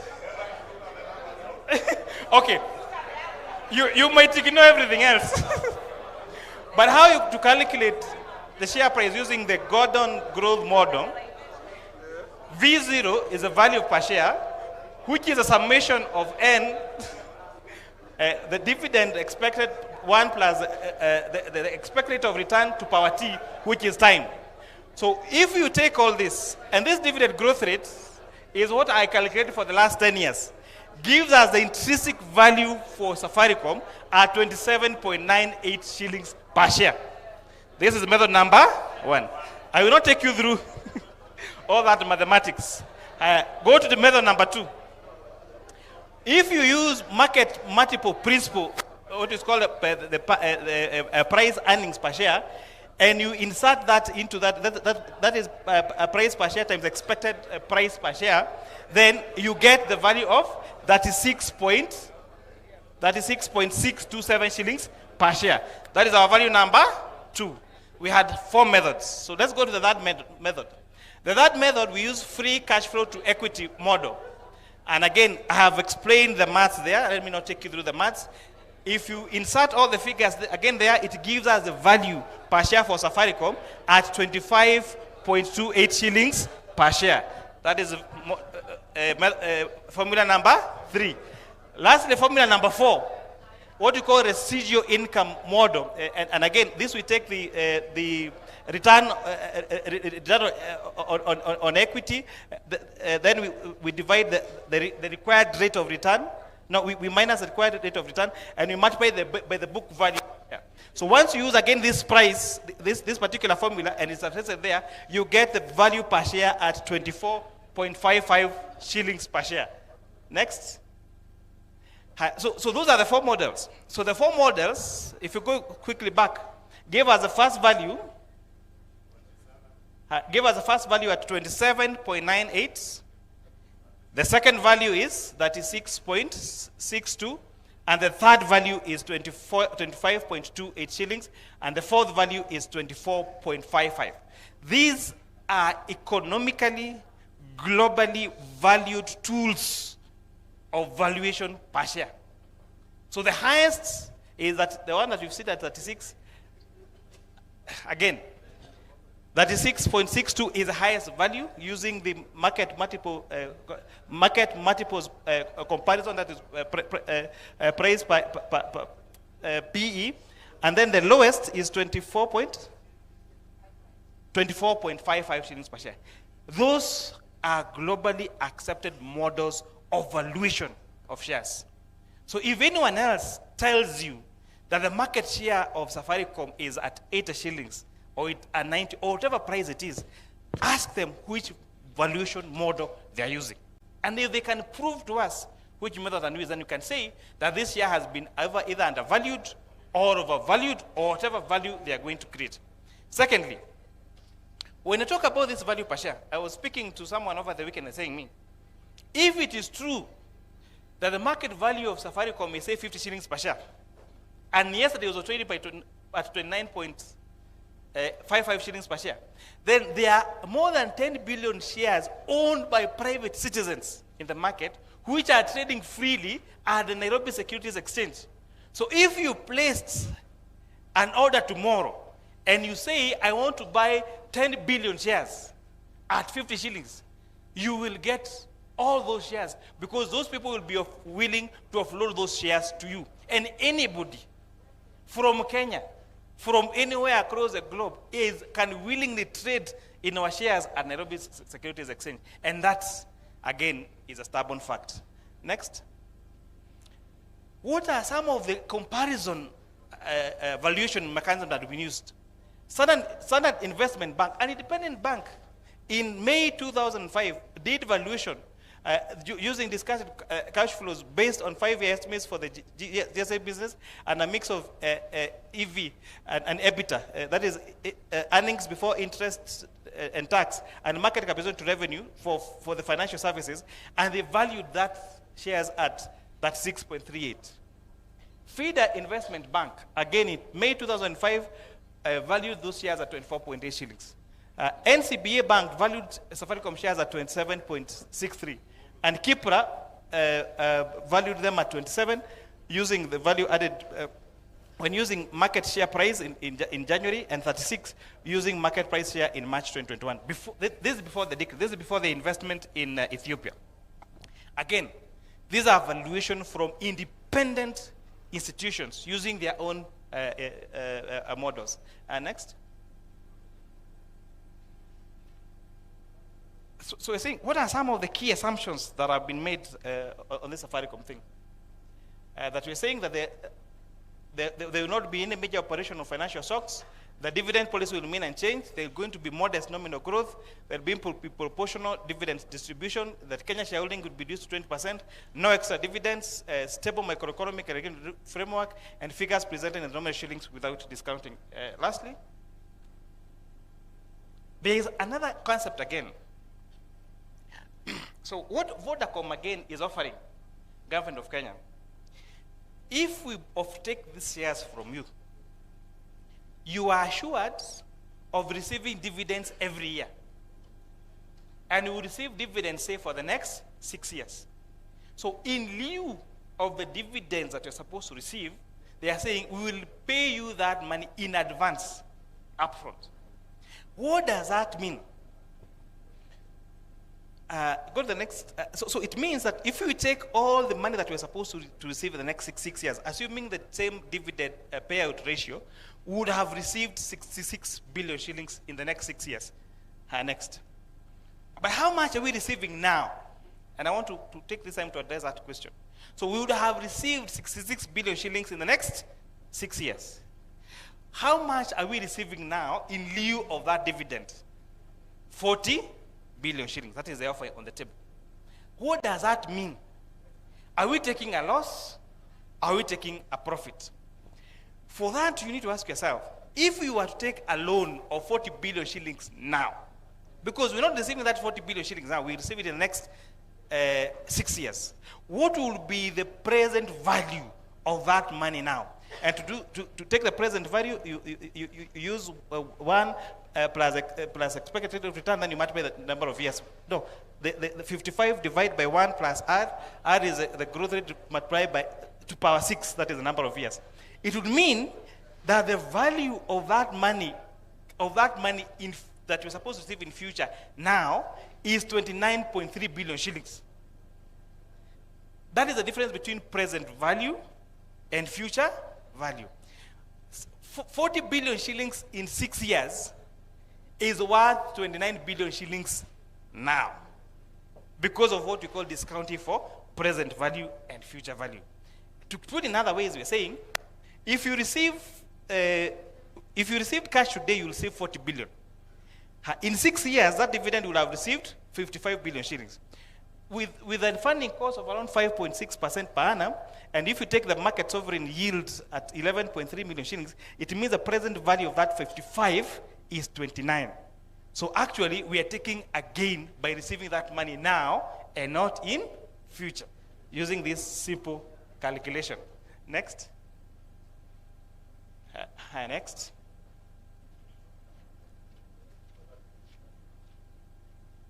I think we're done with that. So I hope that we have gone through this mathematics of what does it mean now to receive the dividend in future, and what does it mean if you receive that money in 6 years. Number 2, I hope I've been able to take you through the calculations and you have understood what that valuation per share would actually mean. However, what are the gray areas on this particular transaction? And this is what I want to conclude with. The communication from a speaker was very, very critical. When this paper was tabled, when the second paper was tabled on 5th of December at the House, the speaker made a communication, and I want to pay attention to this communication, and said the counting of days that are required for Parliament to make a decision will start on 10th of February. What does the PFM Act say about that very important date? The PFM Act says when a sessional paper for divestiture of shares is tabled into Parliament, it must be considered in the House within 28 sitting days. And what does it mean if Parliament does not approve or reject or make a decision on that? It means that session of paper would have deemed to be approved. Therefore, members, if you make whichever decision you make, you must make it within 28 sitting days. And what does sitting days mean? If Parliament sits on a Tuesday morning and Tuesday afternoon, those are how many days? And therefore, calculating these days, if you go straight on, we have up to, Cynthia, we have up to, go straight on, we calculate these days. We had up to, I think, some date in March.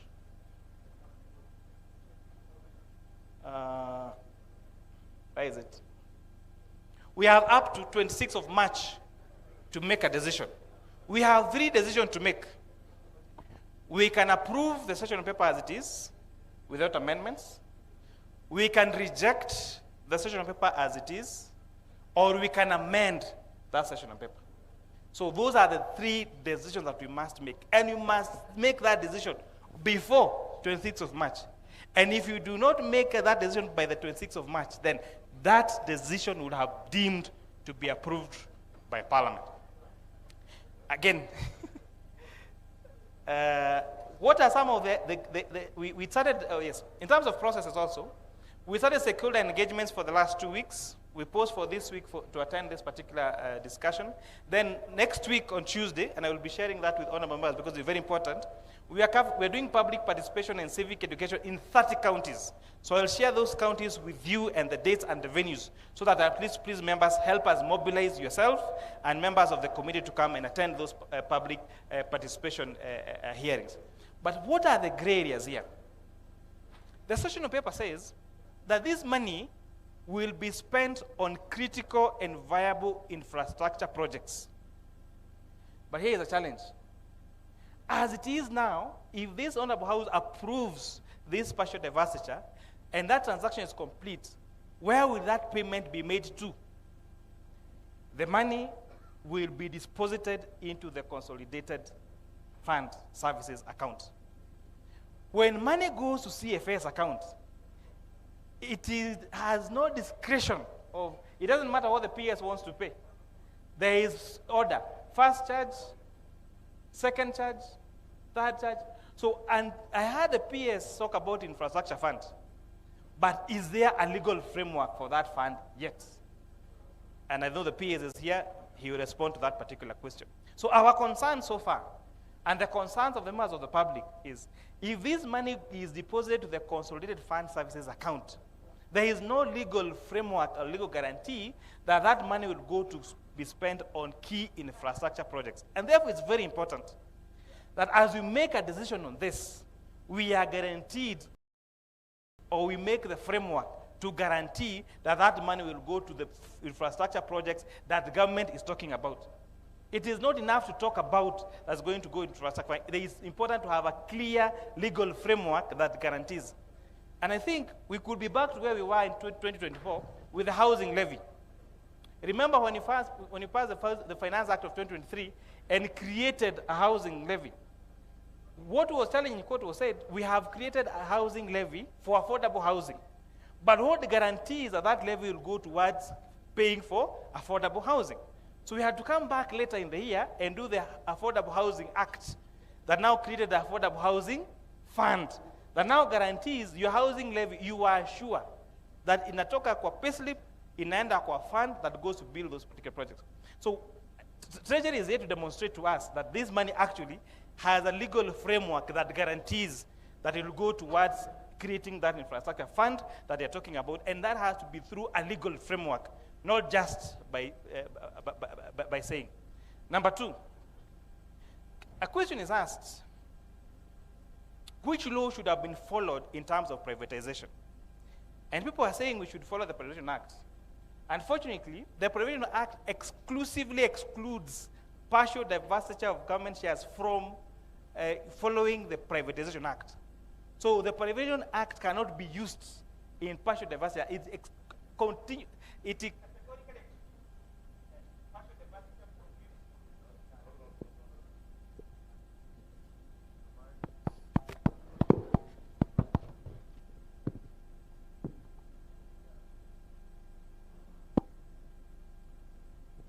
However, the exclusion of following the Provision Act in terms of prohibition does not exclude this particular transaction from other laws. And what does other laws say about disposal of public assets? There is a PFM Act, which is very critical. And the PFM Act, again, remember, is even anchored in our Constitution. And what does the PFM Act say? That for any divestiture or sale of government shares to private, there must be absolute approval of National Assembly. Not Parliament, National Assembly. And that is why this decision is before this House. So in terms of procedure, in terms of legal procedure about this particular partial divestiture, it was not a boardroom conversation. What you have now is a proposal by executive asking Parliament to approve for this particular partial divestiture. And that is exclusively and well provided for under the PFM Act. So in terms of following legal procedure, there has not been any breakage of any law, because no decision has been made. If this Honorable House, for example, decides that they are not going to approve this particular partial divestiture to Vodacom, the transaction will be dead. There cannot be any sale of these shares if there is no absolute approval of the National Assembly. So when people say that no, there was a boardroom conversation, all conversation must start from somewhere. Once it starts from somewhere, it goes to cabinet. Once cabinet approves, they bring to National Assembly. And until National Assembly approves, that is when the transaction will be complete. So if the Honorable House rejects this particular transaction on the floor, then that transaction will be dead. So honorable members, I've tried the best I can to be as objective and to be as I can on this particular matter. But that is a decision we have. So we have identified for us, the joint committee, our biggest gray area is how do we guarantee that this money will go towards funding infrastructure and critical projects as provided for in the session paper. Without any further legal framework, without regulations, and without creating that infrastructure fund framework as per the law, then that money will go to consolidated fund services and it could go to pay anything, including debt, interest, or paying of salaries. But in terms of procedure, we are so far satisfied that the procedure was followed, the valuation has been given, and now the decision lies solely in the, to this House. I don't know whether we have that for the counties, for the... Yes, so this is where we are going to be in the next 2 weeks. We are doing public participation in 30 counties. So we are starting on next week on Tuesday at KSC Nairobi at 10 a.m. Then you go to Mandera, Machakos, Nyandarua, Nakuru, Wajia, Kitui, Nyeri, Kericho, Kirinyaga, Baringo, Kisumu, Embu, Murang'a, Kakamega, West Pokot, Tharaka Nithi, Kiambu, Vihiga, Uasin Gishu, Nandi, Meru, Kisii, Taita Taveta, Kajiado, Samburu, Homa Bay, Mombasa, Kilifi, and Kwale. So please check, I will circulate this in our forum. Please check when you are coming to your county, where we are going for the venue, and please mobilize your people to come and give their views, because their views are very important. Our constitution says there cannot be such a decision that can be made without public participation. I thank you, honorable members.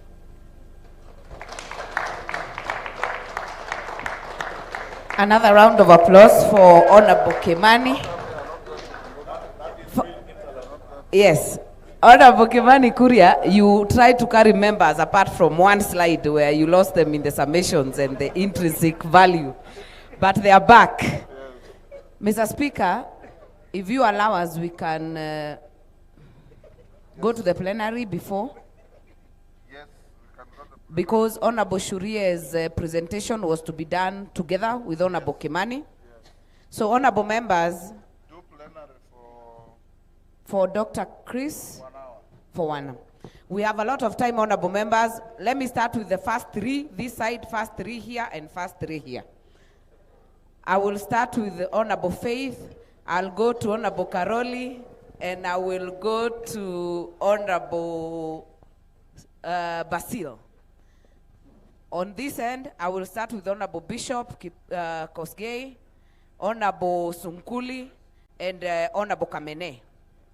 On this end, Honorable Amudende, Honorable Shinali, and Honorable Salasia, in that order. Get the microphones. We will do another round. Be patient. We'll do another round. We start with Honorable Faith. Honorable members, let us keep the conversations as low as possible so that we hear the questions. Thank you very much. And thank you for those two presentations from our PS and our very own KK. Mine goes to Bwana PS Chris Kipto about pending bills. I know you mentioned, but you didn't conclude on this issue.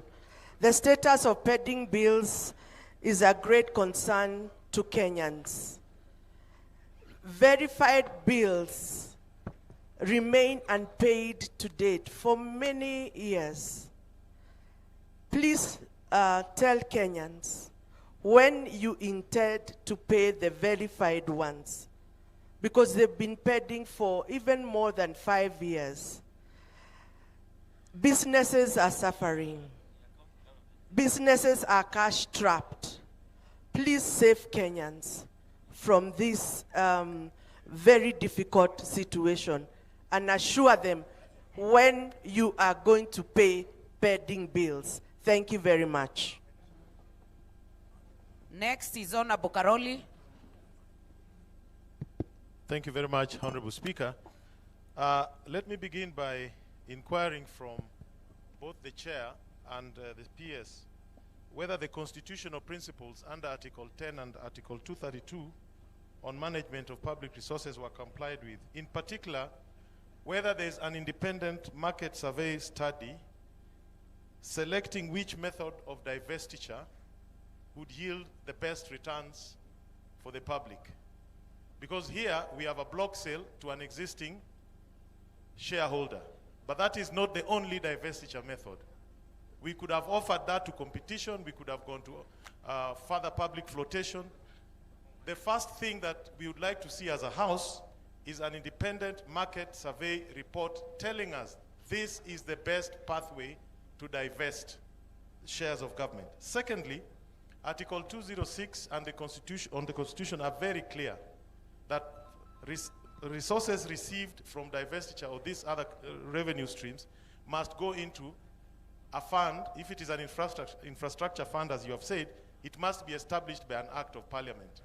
I am not aware that we have any infrastructure fund established by an act of parliament. What I've heard is that there's a company incorporated to receive this money, which by itself I believe is an illegality. I would like to hear what the correct position from Treasury is on this. And finally, if we have been offered, this offer has been made by Vodacom to us, and we have to accept it by 26th day of March. I am aware there'll be dividends of about 7 to 9 billion paid out this Honorable year. members, we avoid speeches and long questions. After that particular date, who will receive the dividends that pertain to the 15% stake that the government is divesting? Thank you very much. Very well. Basil. Thank you, Speaker, and thank you to our good presenter, Honorable Kimani. My question is in regard to the 40 billion advance dividends.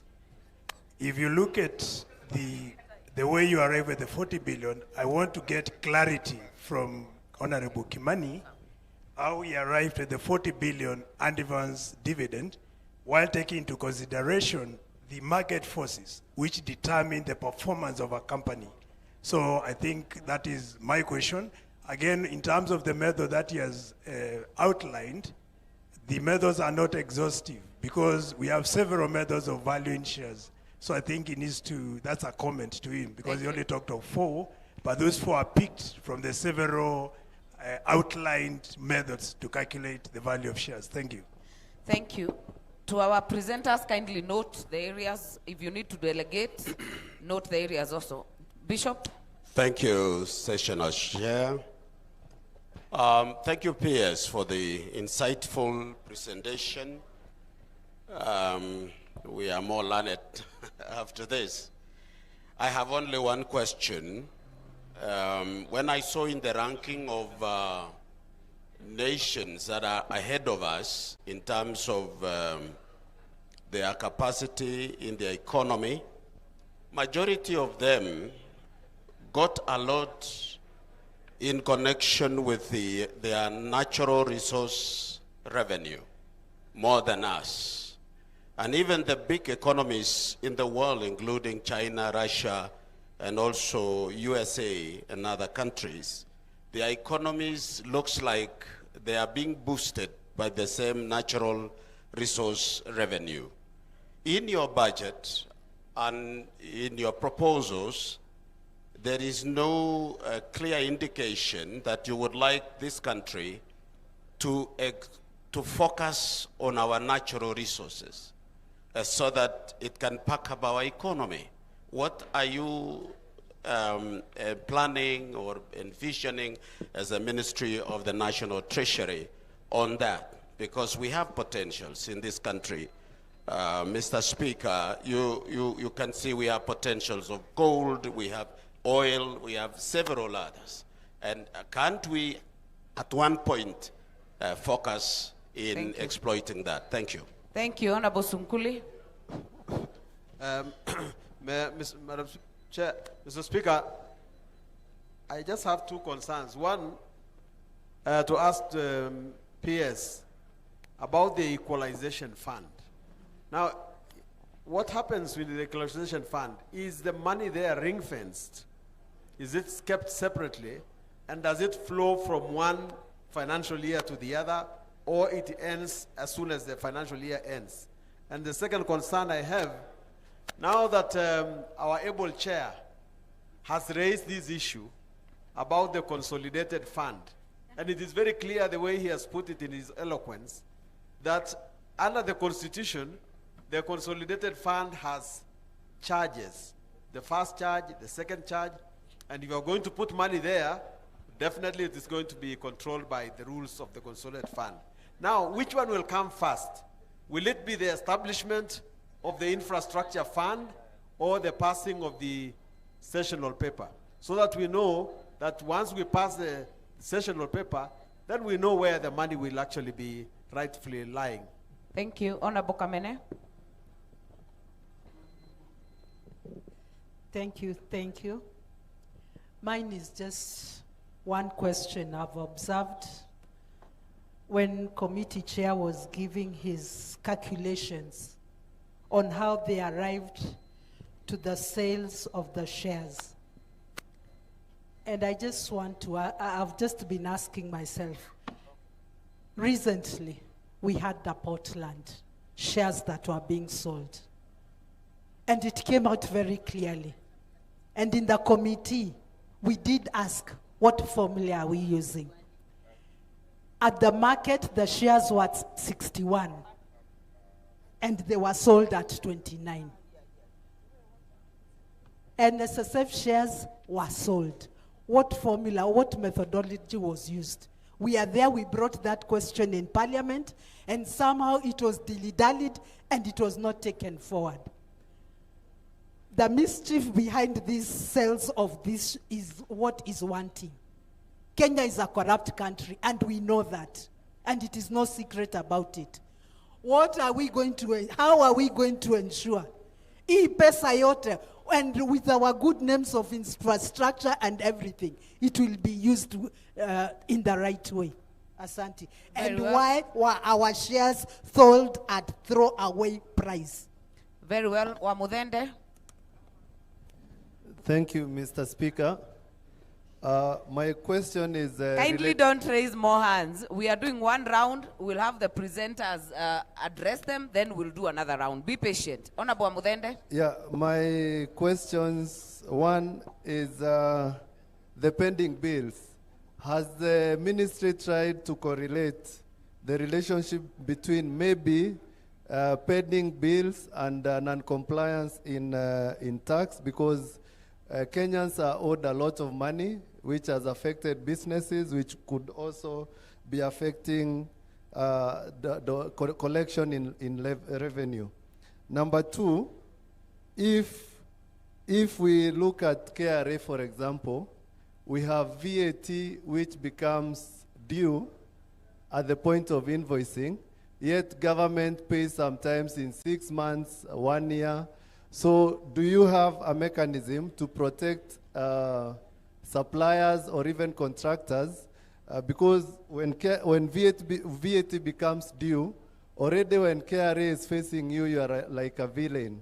Is it possible for VAT to be due, especially for government contractors, at the time you are paid? Because you invoice today, you are paid sometimes after 2 years.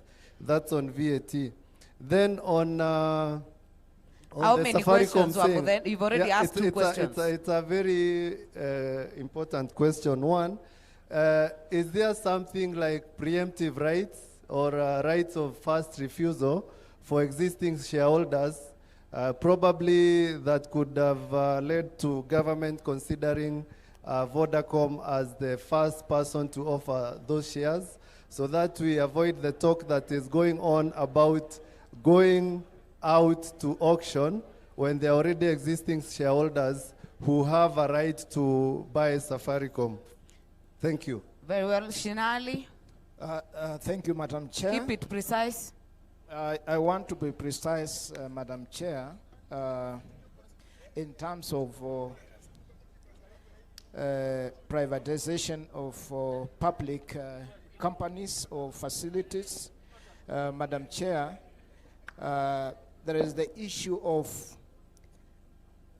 when we are selling our shares in public companies, we need to look at the issue of control of market. I want to take one case in particular of EABC, East African Portland Cement, Madam Chair, where one company, Kalahari Cement from Tanzania, is purchasing shares of Holcim Limited of 41.5% in Bamburi. The shares on the market is 58, and the Holcim through Associated International and Cementia associate companies are selling at 27 through a private arrangement.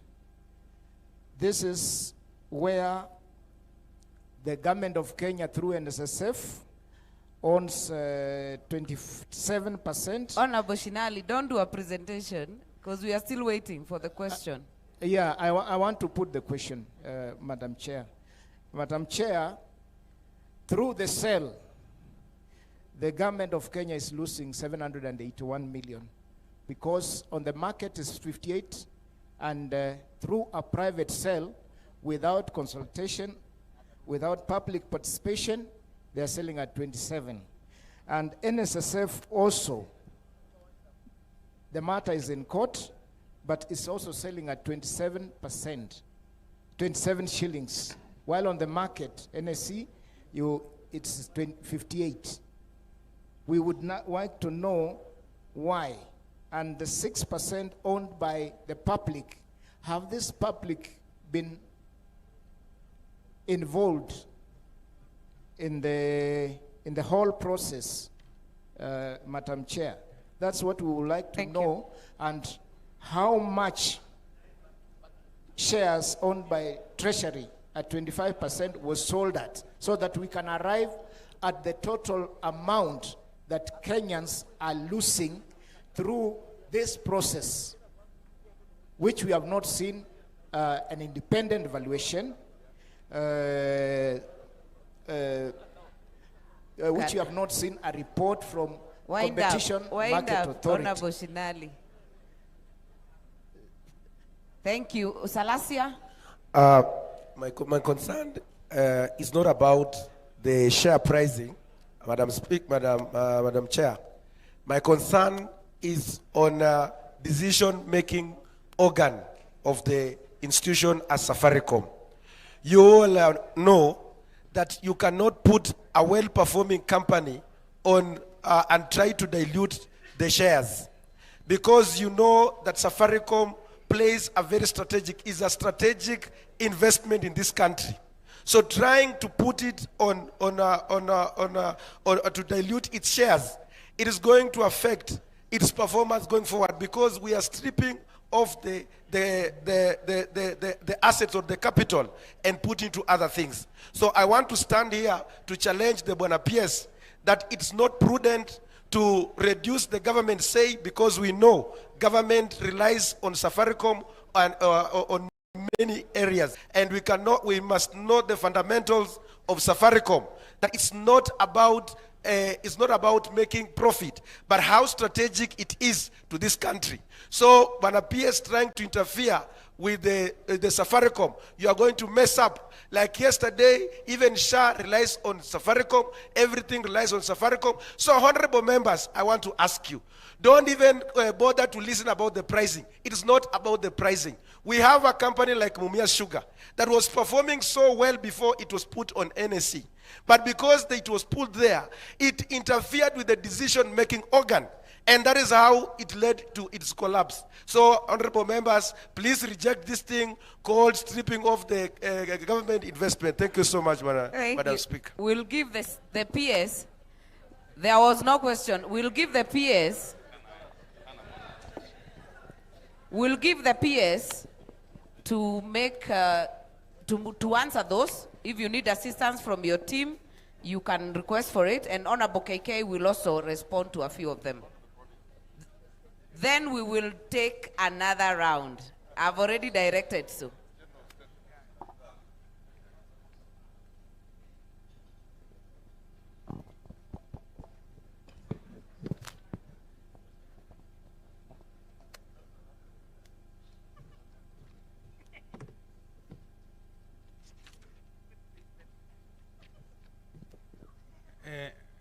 Mr. Speaker and honorable members, before I answer some of the questions, I would like to introduce members of my team from Treasury. We have Albert Mwenda. He's the Director General in charge of Budget, Economic and Fiscal Affairs. Then we have Stephen Ikiki, who is the Director in charge of Public Investment Management. And then we have Mr. Bett, who is in charge of Parliamentary Liaison. Is in charge of matters parliament. So, Honorable Faith, your question was on pending bills. And I would like to report that a pending bills verification committee was appointed and gazetted to finalize work by last year.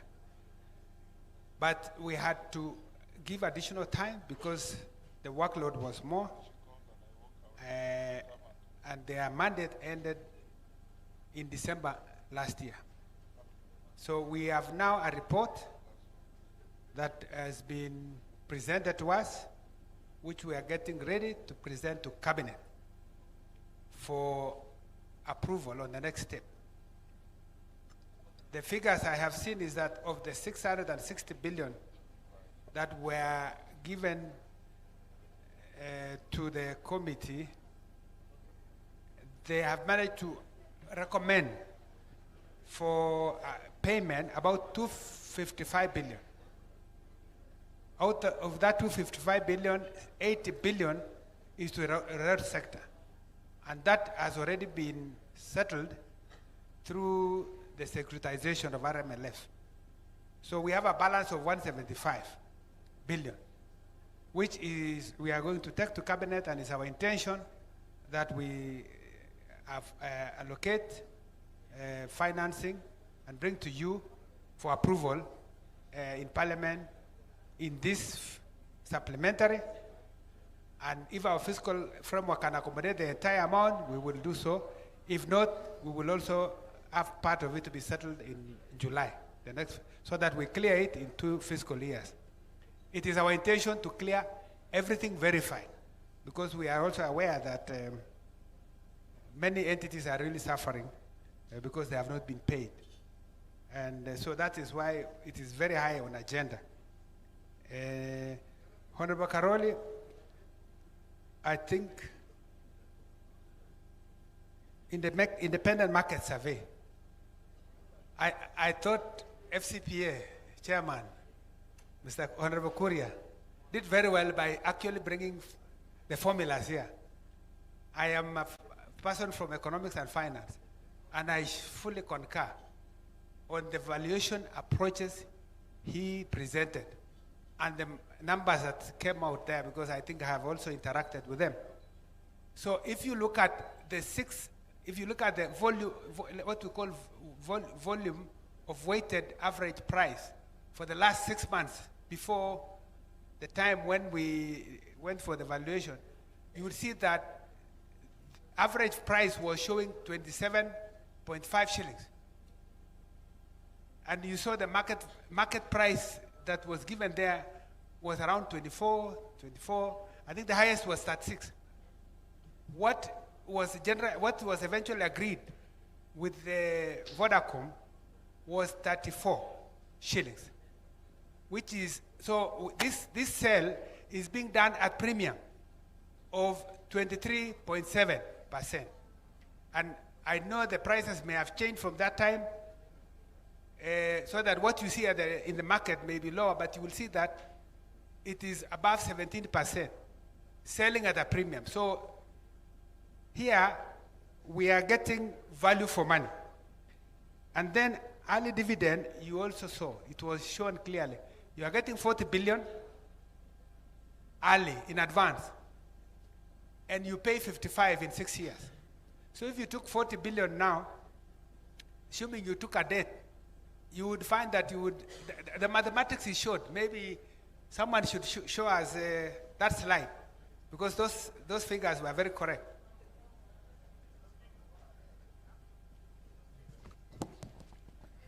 Honorable Karoli, what is out of order?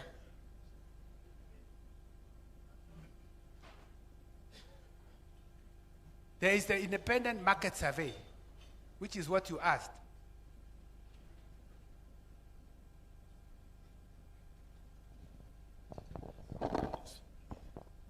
Mr. Speaker, under our Constitution, and Article 232 and Article 10, there are principles of public finance management. Before any discussion should have started on the sale of government stake, the government should have done a survey listing all the pathways to divestiture and analyzing each of those pathways, their pros and cons, and the most likely yields that they would bring if government divested 15% of its shares in Safaricom.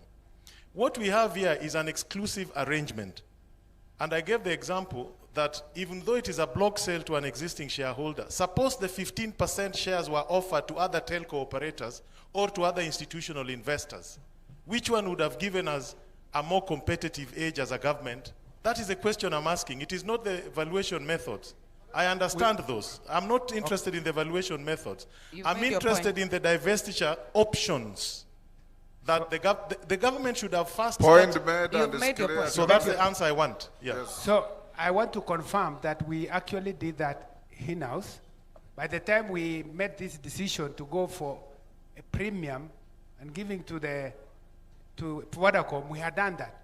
Because if we offered to the public, most likely we would be selling at a discount, not at a premium. And that is what we worked out. If we went to market and give to the rest of the 25%, we would be selling at a discount. So discount means we would be even lower than 24.5. It will be at a lower value of 24.5. But here we have negotiated for the best price, 34 shillings, which is 24% higher. And you can prove us wrong by telling us that we would be selling it at a premium to the public, to the other shareholders. Yeah, we can do that in our in-house, because I have the director there, he's taking note. Honorable Basil, you also asked the same thing on 40 billion.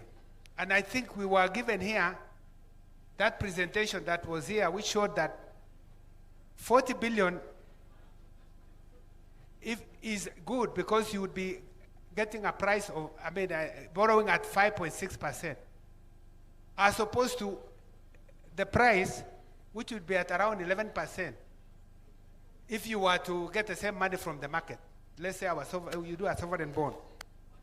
And if you do market, what we call present value of that 40 billion, it would be 29 billion. compared to 40, you would be getting, you see, you are getting a net present value of 10.6 billion.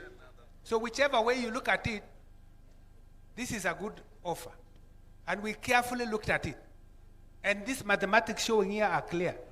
The cash flow shows that 40 billion today we take. And then we will pay 55 billion in 6 years.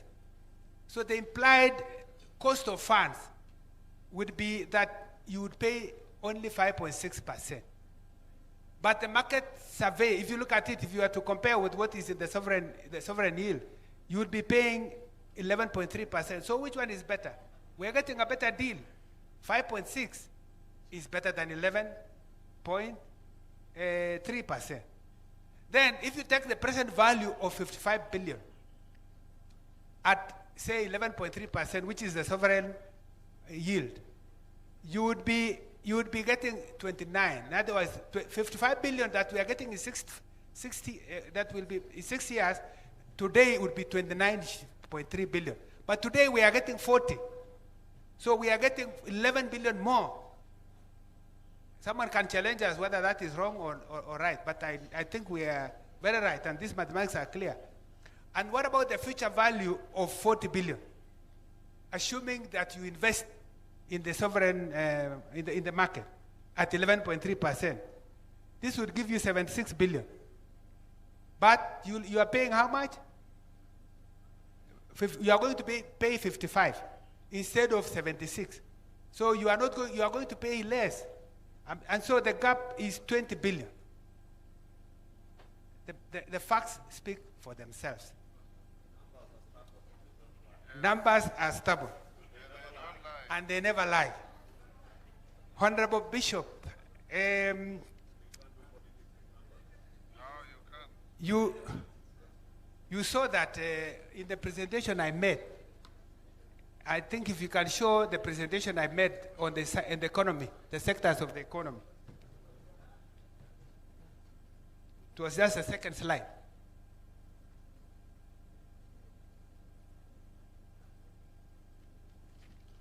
So you have our economy.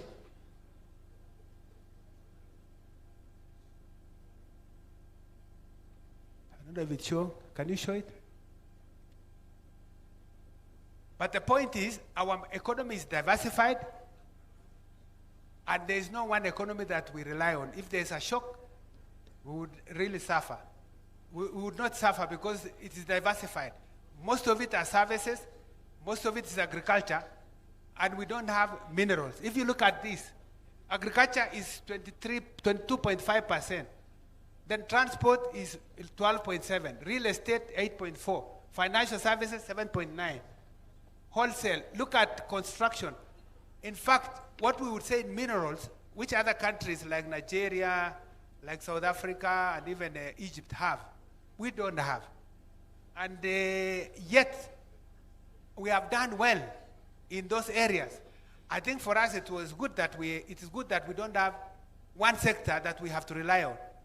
South Africa, if you go to the next slide, if you look at Nigeria, Nigeria used to be #1 economy in Africa for many years. But where is it now? It is #4 because it lost a lot when it came to prices of oil going down. And because it's heavily dependent on oil, its GDP has shrunk. For us, because it's diversified, we have done well. Now, go back again to the next slide, the previous slide. We are doing a lot to also focus on the minerals and general natural resources. And the incentives we have given in the last 3 years are beginning to show, to bear fruit. We have supported the Ministry of Mining with one-off budget, 2 years, I think 2024-25. We gave them about 2.6 billion, and you approved in Parliament, to be able to invest in a number of important areas like lab testing, in recruitment of technical staff. Look at this report that shows which sectors grew in 2025 fastest. This is mining. If you look at there, mining in that quarter, in the third quarter, grew by 11, I don't know whether you can see that number. 16.9. And the previous quarter it was 15.3, which shows that the work we are doing on mining and quarrying is beginning to bear fruit. And we know that we have a lot of deposits. In fact, if you go to Kwale and many other areas, there's a lot that we can have. So we could be able to expand our GDP by focusing more on this. But my point is, we don't have one economy that if a shock came, we would suffer. And this is why we pride ourselves that we are a resilient economy. Anytime a shock comes, we are able to recover. We bounce back quickly. And Honorable Sunkuli, on the equalization fund, I think maybe I can arrange to give a proper report on this so that you see, because it also comes to you for approval. But our equalization fund board is managing these funds, and we normally, what you vote, we are able to prioritize. But we know that it's been lagging behind. But I'll give a proper report on this. So, which one will go first?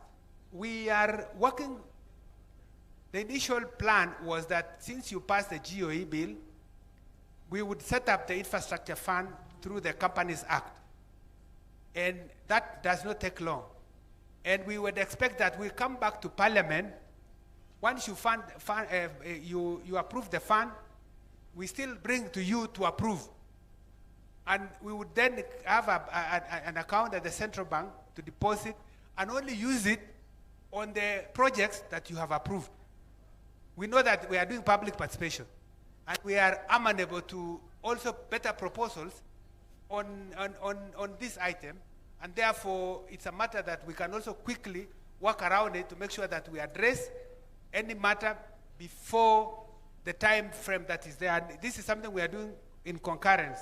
So we'll do further consultation quickly and see how to address this matter. On Honorable Kamene,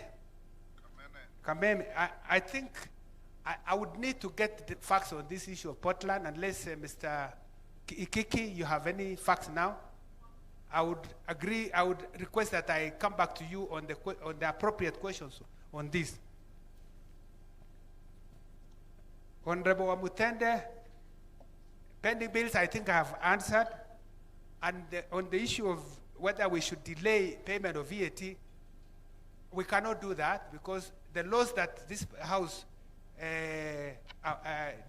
enacts are the ones that the citizens use. So KRA has no legal power to suspend payment of VAT until pending bills are paid. Unfortunately, we have to operate. What we are doing now is to work very hard to avoid further accumulation of pending bills. And you saw we have demonstrated this in the last few years. The last year, June, the last fiscal year, 24-25, we managed to pay all pending bills. I mean, we gave all the exchequer requirements, 100%. We paid CDF, we paid counties, we paid everyone, and we did not have any carryovers to this fiscal year. So far, we have made a lot of progress, and I think if you check with most MDAs, they have received their exchequer, including Parliament. If there are any delays, there may be just few, but I give you assurance we are going to be paying. And we are working hard to make sure by June this year, we will also settle all exchequer requirements that are supposed to be issued based on the budget that you have approved. So we have, and then we have gone to accrual accounting. Majority Leader.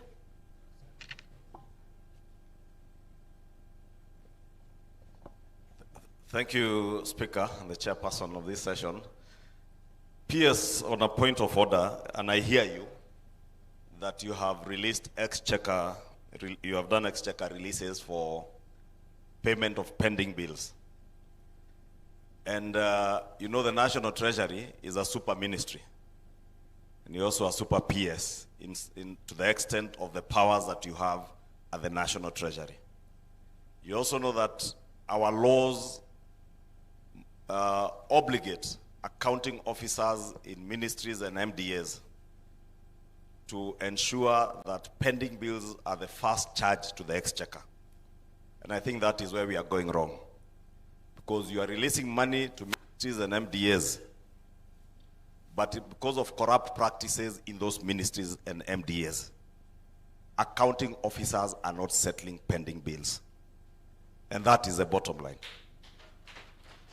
And I'll tell you, because I spoke here on Tuesday, and I pleaded with these members to offer meaningful oversight over the executive. Because when you release money, for instance, to pay pending bills, and some of your colleagues then use the money they have to try and extort money from suppliers and hold back on payments, that is where we are going wrong. And you have an opportunity, and I want to challenge you as a PS in charge of the National Treasury, that before further release of expenditure, exchequer to MDAs, you must ensure then that those MDAs first have settled pending bills. I have instances, and you know, yesterday we had a long discussion here that some people want to try and turn political, and I am not interested in politics. What we are interested in is what we said we will offer meaningful oversight. If textbooks were not being paid for because publishers are not being paid, and now we want to extort publishers, and I want you to speak to some of the agencies that are dealing with some of these issues, PS, because there's a lot of extortion rings hanging around ministries with some of your accounting officers, and I think it is only you from the National Treasury who can enforce the law, that you will not release any further exchequer to ministries that are not settling pending bills. And the same with our county governments, because the bulk of pending bills, again, are being held by county governments for the same reasons. Governors and the accounting officers want to withhold money until they are able to extort money from people who have already delivered services, goods and services to the county governments. The National Treasury and the Comptroller of Budget, you have a responsibility to ensure that they all adhere to the law. If pending bills are the first charge to the exchequer, so be it. And it is only you from where you sit and the cabinet secretary in the National Treasury, because as I said, you are super CSAs, super PSAs, because of the powers that reside in the National Treasury, to ensure that that is enforced. Otherwise, we will continue with these suckers, faith guitars about the same pending bills, every other member you hear. And it's because many of the people they represent come to them asking me, oh, help me to get this payment here and there. But these members have no way of getting help. And it's those extortion rings that you must crack and break up, Honorable PS. Thank you. Now that I have that opportunity, Chair, if I could just use that to supplement one question. In relation to what Honorable Karoli Omondi was asking, there could have been other alternative proposals or pathways for the partial divestiture of Safaricom, as Honorable Karoli says. And maybe this is opportunity you would tell Kenya or Kenyans and the world, if there is anybody with an alternative pathway that can deliver a higher value, are you opposed to it or would you welcome it? The same way, if those who are using other market valuations that are not the conventional economic models that we have been shown by our very intelligent chair of finance, and this is actual real intellect now, leave alone the other street intellect that you hear out there. But even that street intellect, if they have a different model that is not known, that can value the share to the 45 and 50 shillings they are telling us, would you be welcoming it? Yes, I would want to answer your question that as National Treasury, we would welcome any option that would enable Kenyans to get a better value to what we have managed to get through ceding the 15% to Vodacom. So that I confirm, and we are willing to accept anything better Now, to answer your question, Majority Leader, I want to say two things. One is that we have a circular to all accounting officers that any pending bills that you did not settle the previous year, they become first charge in the budget that Parliament has approved. And that we expect that, like in the last financial year, we do not expect. May I finish so that I can give the Let members? us indulge this, the PS just for a minute to just conclude. That's number one. Number two is that we have instituted reforms as Treasury to deal with any accounting officer who misapplies funds we have released and then uses it to pay what they did not submit to us as evidence of requiring payment. So we call it twinning. So if you ask for exchequer, you cannot ask for exchequer without showing which items or which contractor. And once we pay, there is no way an accounting officer can pay. If they do that, please give us the evidence and we will take appropriate action. And I think it's not even Treasury who should do it, because that would now be like an issue also of Parliament that should ask why they are flouting the rules. It is not possible that once we release, you can go and misapply. It used to happen before, but not now. So I want to give that assurance. And I think I've answered that question. So,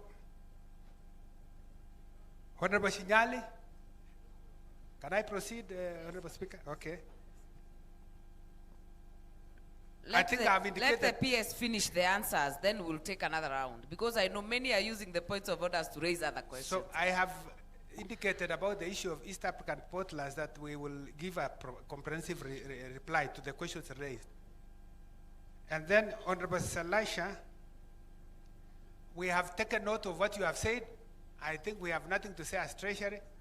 All we ask is to say whatever we have presented to Parliament, we are seeking for Parliament to approve. And for the public, where public consultation is going on, we are seeking that the public supports this proposal that we have given. But we will go with what Parliament decides. I think I have finished. Honorable KK, kindly make your responses, then we will take another round of questions. Thank you very much, Session Chair. I'll just take a few minutes. So on the issue of the existing shareholding, and I think PS tried to explain this, and I want to just explain that a bit further. Vodacom has been a shareholder of Safaricom since its inception. So when you want to negotiate for someone else to buy your business, you are better off negotiating with an existing shareholder who understands the business. So if you get someone else from outside and they come, there are chances that they will disrupt the entire model of this business. So Vodacom has been a partner with us since Safaricom started their operations in Kenya. On the issue was, it's a very strategic asset. Why are we selling it? I want to ask members to think like this. The only thing that is changing is a percentage of shareholding. Nothing else stops happening. And there are concerns like this that were raised during the public participation saying Safaricom holds a lot of data. So what happens when this data is now held by a private entity? Airtel, for example, is a completely foreign-owned company that does the same business. All these other entities that operate in Kenya, including most of the major banks, are international banks that are international in terms of, that are foreign in terms of shareholding. That does not stop them from following our laws and for example, whether it is our data protection laws, whether it is all the rules and laws of Kenya. So the changing in shareholding does not change in any way the operation of this particular entity. And then lastly, as you may recall, on the elections, yes, this was also raised, and one of the members have texted me that question here. We rely on Safaricom for sure, and rely on Safaricom on relaying of election results. But then, honorable members, the changing of shareholding does not change anything, because again, they will still have to operate through the laws of the land. So there is no exemption you are giving that once now, because you own 20% and now you own 55%, that you have to change in terms of how you operate in the land. I think those were my yes. I think someone answered us about preemptive rights. We did ask Safaricom PLC to provide their articles of association and the memorandum, and we actually confirmed there is nothing that gives existing shareholders what's called preemptive. Yes, not preemptive, it's preemptive rights. Thank you. Thank you very much. We'll take honorable members, we only have 12 minutes. I will take from that end. I will start there. Honorable Geshimo, Honorable Parashina, and Honorable Maungu. Here, I will take Honorable Owen, I will take Honorable Oundo, and I will take Honorable Farah. On this, I will take Honorable Mishi, I will take Honorable Mudhoni, and I will take Honorable Rahab, because we have no other women this side.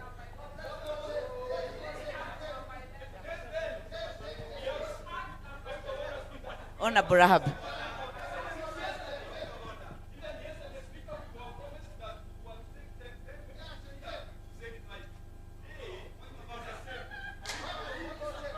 Honorable Kerema,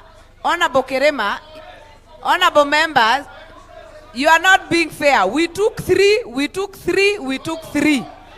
Again.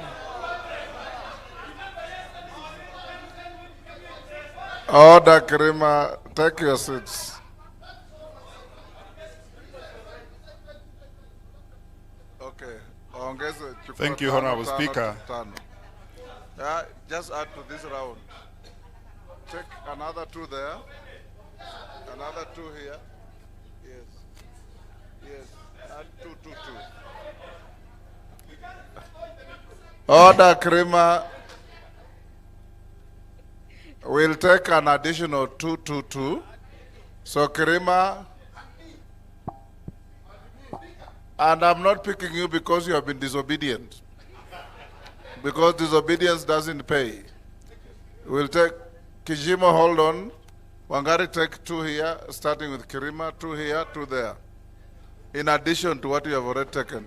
Honorable members, I will take Kerema here, as directed by the Speaker, and I'll take Honorable Nyenze.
On this side, I will take Elachi and I will take DMM. Wednesday and Thursday, those are 4 sitting days or 4 sitting or 3 sitting days. In my construction, those are 3 sitting days. Not a sitting cannot be a day. But I seek further your guidance. But my question is this.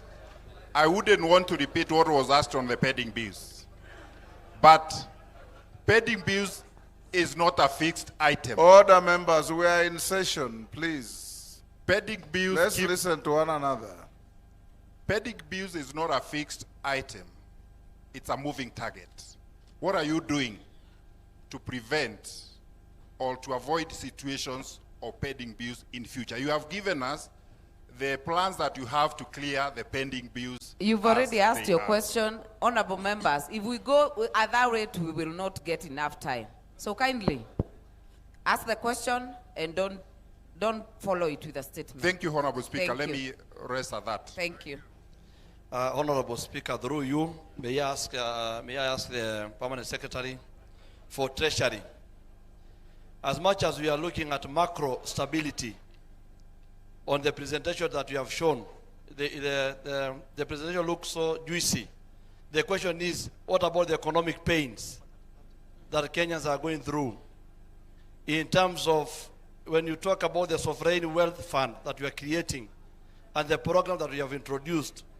I have not been able to see the physical intervention that you have given out that will be able to sort out issues to do with unemployment, issue to do with the food, like the food basket we have talked about. In 2023, a kilo of unga was going out for 77.4. 2025, you showed is 77.9.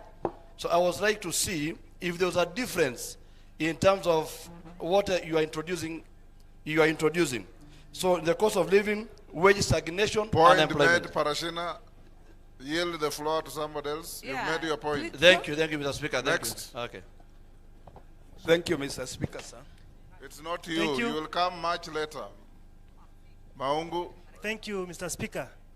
But PS, I will wish to say that from where I sit, I actually support the diversity program that taken by government a bid to liquidate some of the investments we have. But I have a challenge on another front. As a PS in charge of Treasury, you are the custodian of all government resources. And as the ML has said, you reign supreme because of the position you hold. Are you aware that some of the state departments that you finance for various programs as budgeted under this house actually change what has actually been approved? A case in point, State Department for Education. Yesterday we had the Minister for Education here, and as a member of the Committee of Education, last year we had a budget towards infrastructure of public schools across the country, both primary, secondary, and that was actually captured in the Appropriation Act. But what was paid is not what is actually available on the government documents, that is the parliament documents. So what is your position, or are you aware of the same? Because this assembly actually passed a budget, but the State Department for Basic Education disbursed funds to schools which were not part and parcel of what was approved. This is criminal, and I wish to find out what is your position on the same. Thank you. Very well. Honorable Kirima. Thank you, Honorable Speaker. Through you, Honorable Speaker, I am asking the PS as pertains to the funds we are supposed to realize from the sale of the shares of Safaricom. Safaricom, the shares are owned by the government on behalf of taxpayers. And when we talk of taxpayers, we are talking of all Kenyans, wherever they are. And on behalf of my constituency, I'm asking this. I don't mind how much they are going to cost or how valuable it is going to be. But now after the sale, since we have seen before the sale of shares of Kenya Commercial Bank, which was a public entity, Kenya Airways, and many others. When the sales of those entities was realized, it was taken to consolidated fund. This one is going to go to the infrastructure fund, as we are going to terrorist, as the same as affordable housing. Now, since it's going to go to the infrastructure fund, and every Kenyan is a contributor or a owner of these shares, how are we going to benefit, especially the people of my constituency, when it goes to the infrastructure fund, and it happens that the infrastructures, the roads, which are going to be built, none of them is going to go to my constituency. Is it possible to, my question, just speaker, is this, is it possible to have equitable distribution of the sale, maybe half of it, if it's 240 billion, we have 500 million per constituency, and then the balance can go to the government, so that at least every shareholder can feel that he used to own, and he has gained out of the sale of these shares. Thank you, Mr. Speaker. Very well, Nyenze. Thank you. Thank you, Speaker. My question is on the opportunity cost of selling the 15% government Safaricom shares.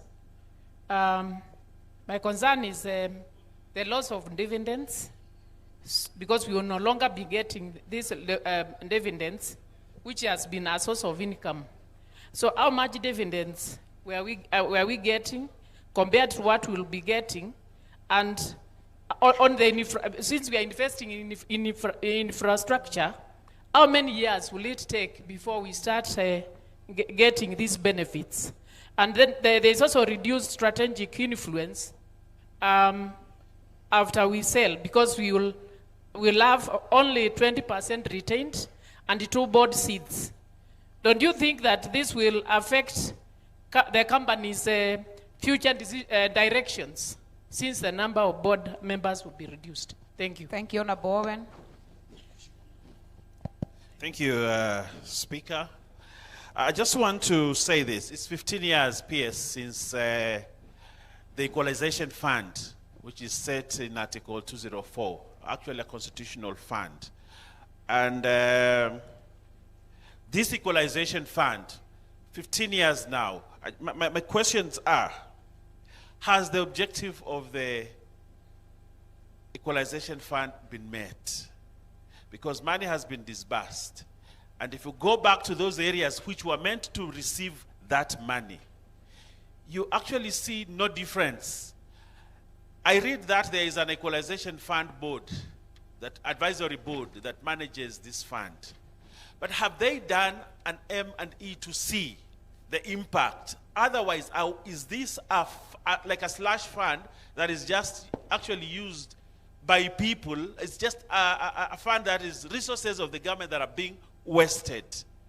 Or is it actually meeting that? And what would be your, if you would have a problem of bringing that fund to Parliament and set up a board, same as NGCDF, so that we actually have a clear structure?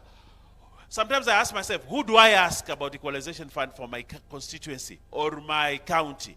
Some of the money goes to the county government, some of it goes to the national government through the county commissioner, and there is a lot of unexplainable work within this area. PS, please. Point made. Let us know what this Equalization Fund has done for the country up to this level. Oundo. Thank you, Speaker. Thank you, PS. I just want to put to you, PS, that in one of your presentations, you have spoken about merging state corporation from 42 to 20. You want to dissolve 25 corporations, and you want to win off 13 professional bodies from the exchequer. In respect of the merger and dissolution, you have not given us any timelines, because these timelines are important, because these state corporations have members of staff, have obligations, have everything. We need to be very clear to avoid a situation of causing anxiety and causing probably delay or failure to deliver on their mandate. Speaker, I would want to refrain from commenting on Safaricom shares, the vesture, for now, because I'll have my time on the floor of the House. But as we do so, it is important that we put into mind a few issues. First of all, there are Capital Market Authority regulations on how to deal with divestiture. There is, of course, the IVS 2025, then the IFRS 13. So that's where the debate will have to be. But as I conclude, we have always said, us, the valuers, the best market sentiment is to place the asset on the market, let people go and auction and determine the true intrinsic value from the eye of the purchaser and from also on the position of the seller. Thank you, Speaker. Member for Wajir West. Thank you, Mr. Speaker. And Madam Chair, my question goes to the Chair of Finance. And my question is, and even the PS, what we are selling today as Kenyans, the shares 15%, is through the hard work of some Kenyans called dealers, who started with Safaricom from inception, invested a lot of money, and exactly the value today you are valuing your 15% is through the hard work of those Kenyans. And in this aspect of all structure, they are not there, and with the history with Vodacom, wherever they have acquired shares in other world, they weed off or they weed off the dealers. What are we doing as Kenyans to protect 5 million workers who are working for those dealers and the dealers who have invested all along up to date? Thank you. To make this. Number two, I have the second question, Madam Speaker, is about we said one question, Farah. And you made it too long, even that one question. E-procurement. As we, today, we have done six months of the budget, and all departments of this country have not done any procurement for developmental budget because of e-procurement. What is the government doing to ease that problem? Thank you. Thank you, Elachi. Thank you, Madam Speaker. Thank you, Speaker. And I want to also thank the PS. Mine, PS, is just to ask, you've done as Treasury a lot of undertaking with many big companies. For example, the expressway company, the company that did expressway. You went through a court process, you lost the ruling. And now KRA has decided to use this ruling to send a lot of demands to many companies. So is Treasury going to honor, or is it back now to the taxpayers or to us to pay now through what Treasury had honored? And why we are also very afraid of this privatization is the question people are asking. Is the money going to go to the consolidated bank, then to the consolidated fund? Then you are able to trace and audit that the money came in and went to the project, and we are able to see. And is Parliament going to really oversight this infrastructure fund? Thank you, DMM. Thank you, Honorable Speaker. PS, Dr. Hold Gipso. on, Honorable Nyamai, what is out of order?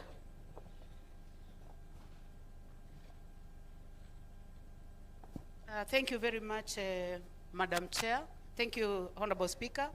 I would like to raise a matter which is very close to what the Honorable Elachi has said, and I think Honorable Ishungwa tried to go there, and also the Honorable Geshimo. Honorable Speaker, this concerns Article 206 of the Constitution, and clearly concerning the infrastructure fund as it relates to the consolidated fund.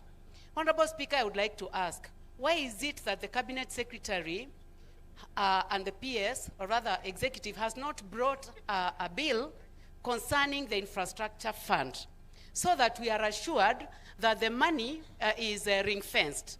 Because we have debts, we have pending bills, and we have all sorts of bills, and we can have a situation whereby we specifically, we come up with the infrastructure fund. But because of pressing interest, the money goes to other places. Honorable Recho, you've made your point, and you've asked thank you very the much, same Madam questions Chair. that has been asked. Honorable DMM. Yeah, thank you, Honorable Speaker. PS, Dr. Kipto, you've painted a very good picture about the macroeconomics. The foreign reserves, the rate of inflation, the sixth largest economy, the exchange rate. But on the other hand, the ordinary Kenyan, their verdict of the performance of the economy is speaking very differently. Look at the number of Kenyans who are registered on SHA versus those who are contributing. And you see a very big challenge in terms of contribution to SHA. Look at the education sector and the number of households that could not take their children to grade 10 just last week. Look at the number of households that are reaching out to special programs for food. When are we going to connect this gain at the macroeconomic level to the microeconomic level at the household level, so Kenyans can enjoy this lossy picture that we are painting up here? Thank you. We are talking about the future, sovereign wealth and infrastructure funds. But Kenyans are asking, why are we not talking about our life now? Thank you very much. Mishi? Thank you. Thank you, Honorable Speaker. Honorable Speaker, my question is on state corporation, but I just want to be very specific, and I need some clarity from our Principal Secretary. We have heard about the merging of some state corporation, and I'm just talking about Kenya Fishing Industries Corporation, KFIC. This corporation is really assisting those regions where we do fishing. In fact, it is very instrumental. It is linking the fishing industry and the fishermen together with the government. And right now, they have done so many projects. In fact, right now, they are building a 25-ton vessel for the fishermen, our BMUs. Now we are hearing that it's either going to be dissolved or it's going to be merged with a certain state corporation. We don't know which one. And we are asking if it's going to be dissolved or rather being merged, what will happen to these all activities they are doing for our fishermen, our BMU, and the fishing industry at large? I'm asking that because we are really worried as people from the areas where fishing is done, the Nyanza region, the Coast region, in fact, the other regions within the country. The other one is Coast Development Authority. This is the only state corporation within the Coast region, the CDA, and what we are hearing is that it's going to be closed. They have done quite a number of some projects, and they have done also so many proposals, including Mwache Dam, which is now being done by the government, but it came from CDA, the Coast Development Authority. And there's so many other projects in terms of schools, in terms of boreholes and others. And now if it's going to be closed, what will happen to the workers, to the staffs, that is, to those projects which they have started? Are they going to be stalled projects, or are they going to be taken to those other state entities which are going to be merged with? So what will happen? And also, can we have the list of those state corporations which are going to be merged, and they are merged with which other entities, so that we can be clear and we can know what will be the implications. Thank you, Honorable Speaker. Thank you, Honorable Mudhoni. Thank you. Thank you, Madam Speaker. Madam Speaker, my question is directed to the PS. And I want to thank him for the very educative and insightful presentation that he has made today.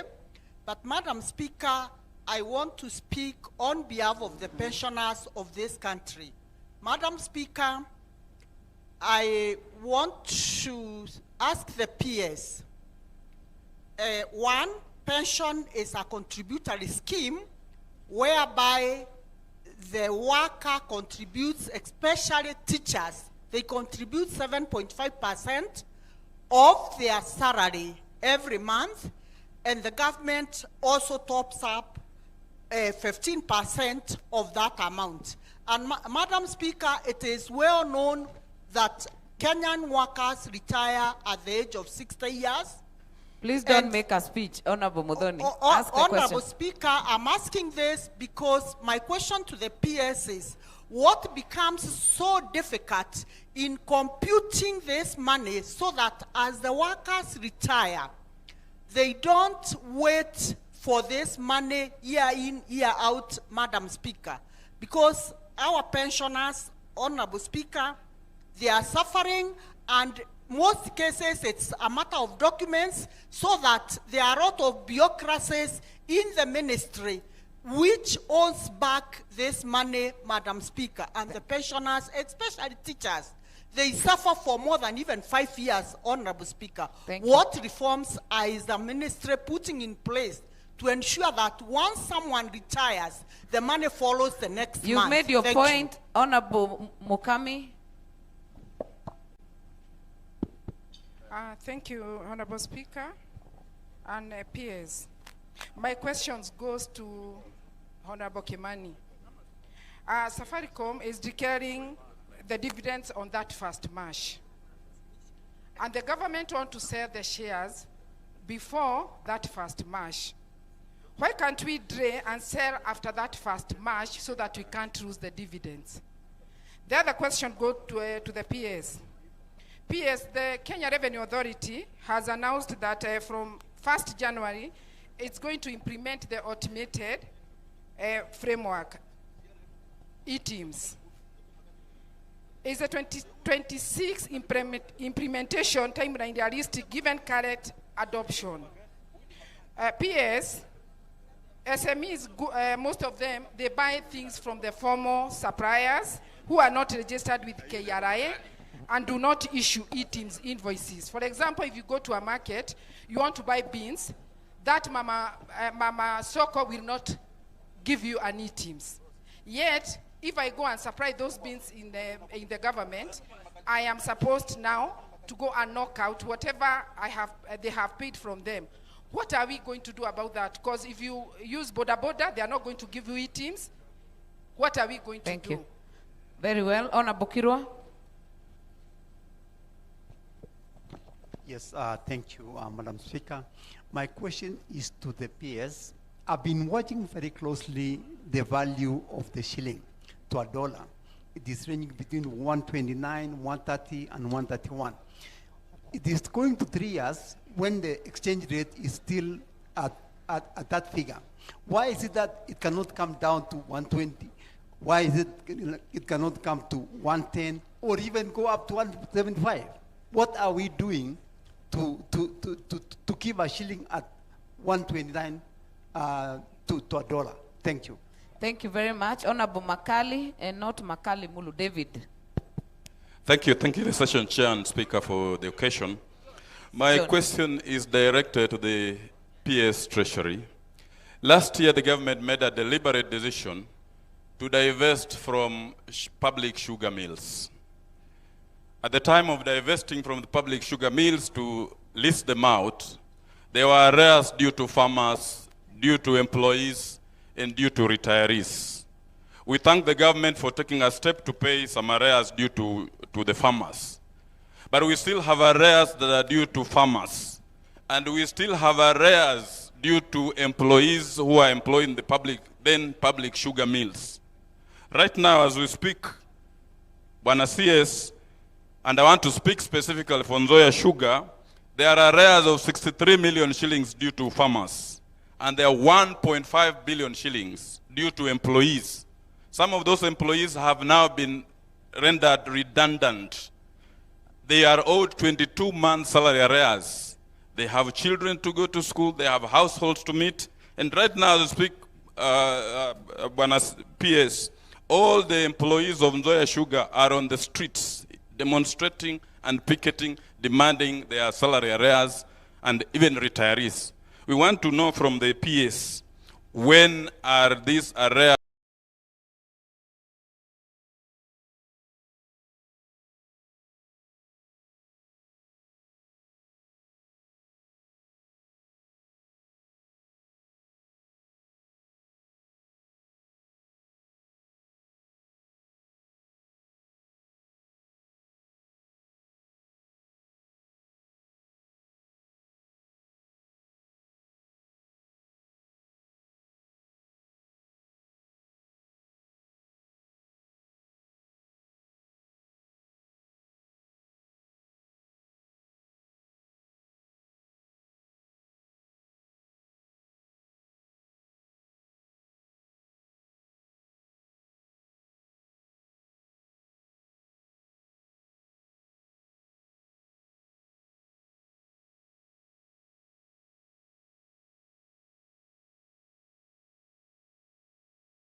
Kenyan, not Kenyans, not just Kenyan citizens.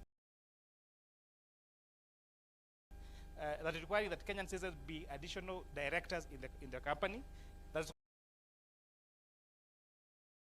requiring that the leadership of Safaricom PLC should remain headed by a Kenyan. And so these are some of the safeguards that because decisions in a company is made in the boardroom through the directors. So there is that assurance. There is more directors, independent directors being provided for, who must be Kenyan citizen, and the CEO must continue being Kenyan. So that takes care of the question that Honorable Nyenze had asked. The issue of what Mheshimiwa from Meru asked, Bishop asked, you know, if you were to take 500 million shillings and give to 290 constituencies, that would be 1.43 trillion shillings. This transaction is only 260 billion shillings. But of course, the PS would address that question better. How to ensure there is equity in terms of the use of that particular money?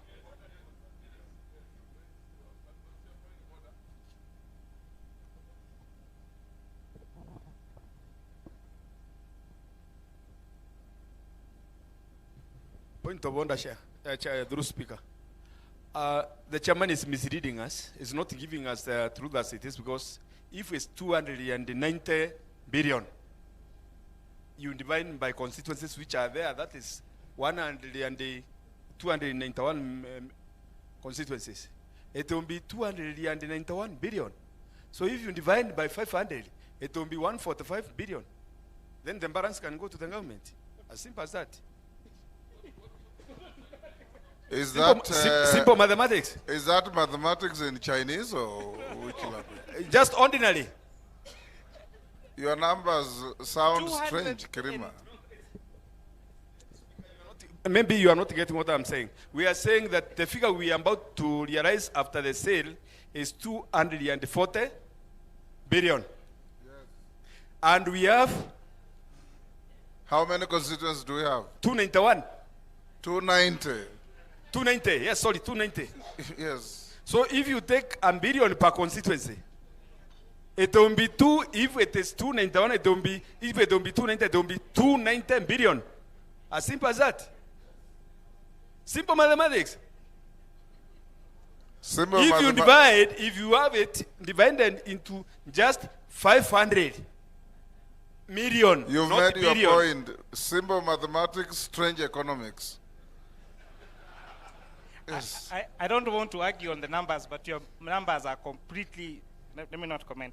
On the issue of dealers, which was a very valid matter raised, it's for a fact. Dealers of Safaricom constitute a very huge constituency. In fact, Safaricom dealers employ directly and indirectly around 3 million people. And therefore, it is absolutely important that we safeguard the interest of those particular dealers. They appeared before our committee, and one of the asks, we thought that there is a redundancy. The diversity talks about a redundancy clause of 3 years, but 3 years is not sufficient. There is also something they mentioned to us about what's called residual income, because they have invested. The Safaricom shops you see in our towns is not owned by Safaricom. It is investment of private Kenyans. And therefore, it is absolutely necessary that we safeguard that particular business. Yes, it is true. In some instances, for example, how Vodacom operates in South Africa, they do not recognize that residual income for dealers. And therefore, there is that risk.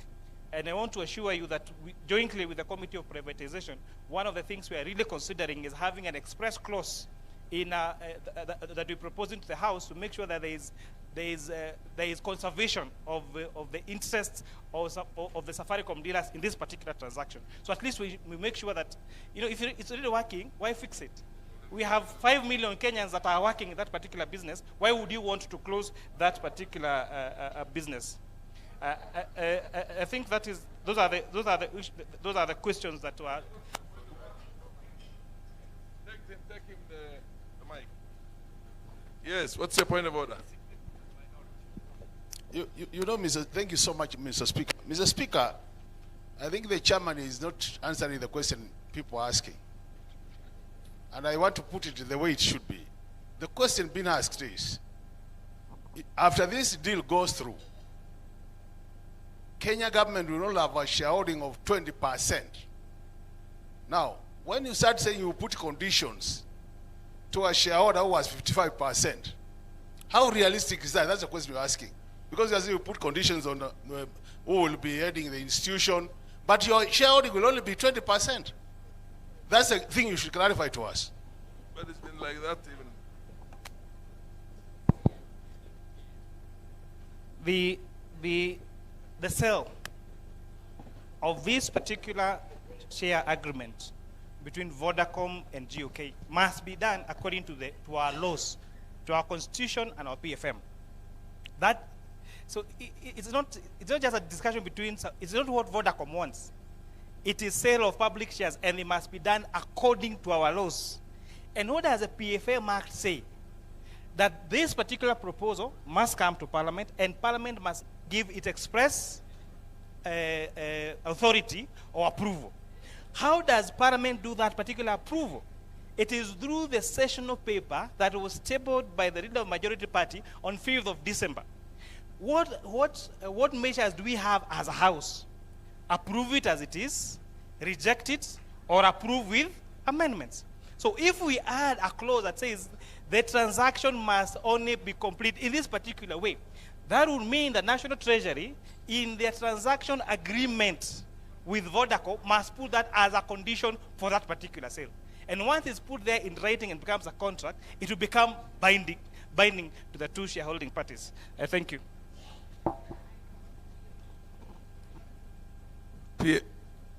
PS. Yes. There's a lady down. Yes.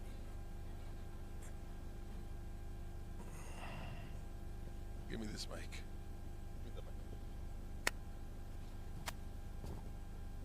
Thank you, Mr. Speaker. I want to speak to only two issues. Much as we hear that the economy has grown, vitu kwa ground ni tofauti. The common person cannot feel it.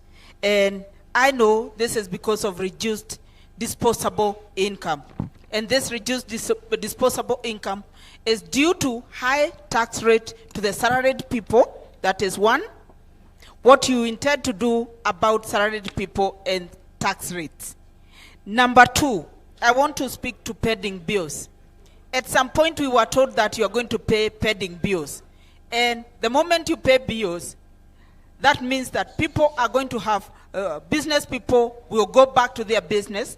Business people will have more money to spend, and the spending power is going to be increased in the economy. I also want to speak to the issue of VAT special table. This VAT special table has become a monster to businesses in Kenya. Businesses are shutting down, and I'm just wondering, can't you explore another way of ensuring compliance of VAT without necessarily having to shut down businesses? Because when you shut down a business, the effects are so far-reaching. We have people who lose their jobs.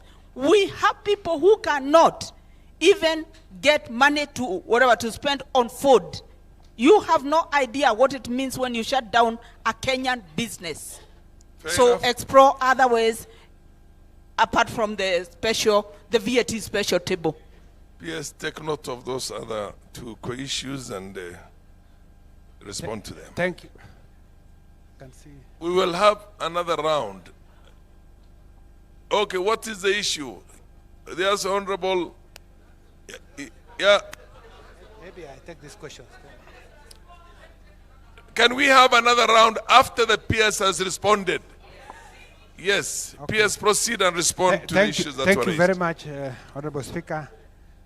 I think the chairman already responded to Honorable Gishimo, on the timelines. And on the issue of pending bills, which has been asked by many members, I want to confirm that this is a matter we are taking very seriously. I hope I can be heard. Order, honorable members, order. So first, we have instituted reforms. We have said there must be disclosure in our books going forward on any pending bills. To achieve that, we have moved away from cash accounting to accrual accounting. So beginning last July, going forward, all our accounts will be showing, all our financial statements will be showing pending bills. Unlike when we were doing cash accounting, where currently that 660 billion, which was being verified, was nowhere in our books. It's neither debt nor expenditures which have already been paid. So the verification has been done. We have what is determined payable will be approved by cabinet, and we have indicated we are going to provide for payment. We'll come back to you for approval through supplementary and through main budget to clear. We have said also no further accumulation of pending bills. We will work hard to finance the budgets which you have approved. Of course, depending on how exchequer moves. But we have also indicated reforms we have taken to do twinning, for instance, to avoid accounting officers changing and therefore cherry picking on who to pay and who not to pay. That will be a thing of the past. And we are moving now to the counties to have the same. Honorable Parashima, I think. Yes, what's your clarification, MP for Gachagua?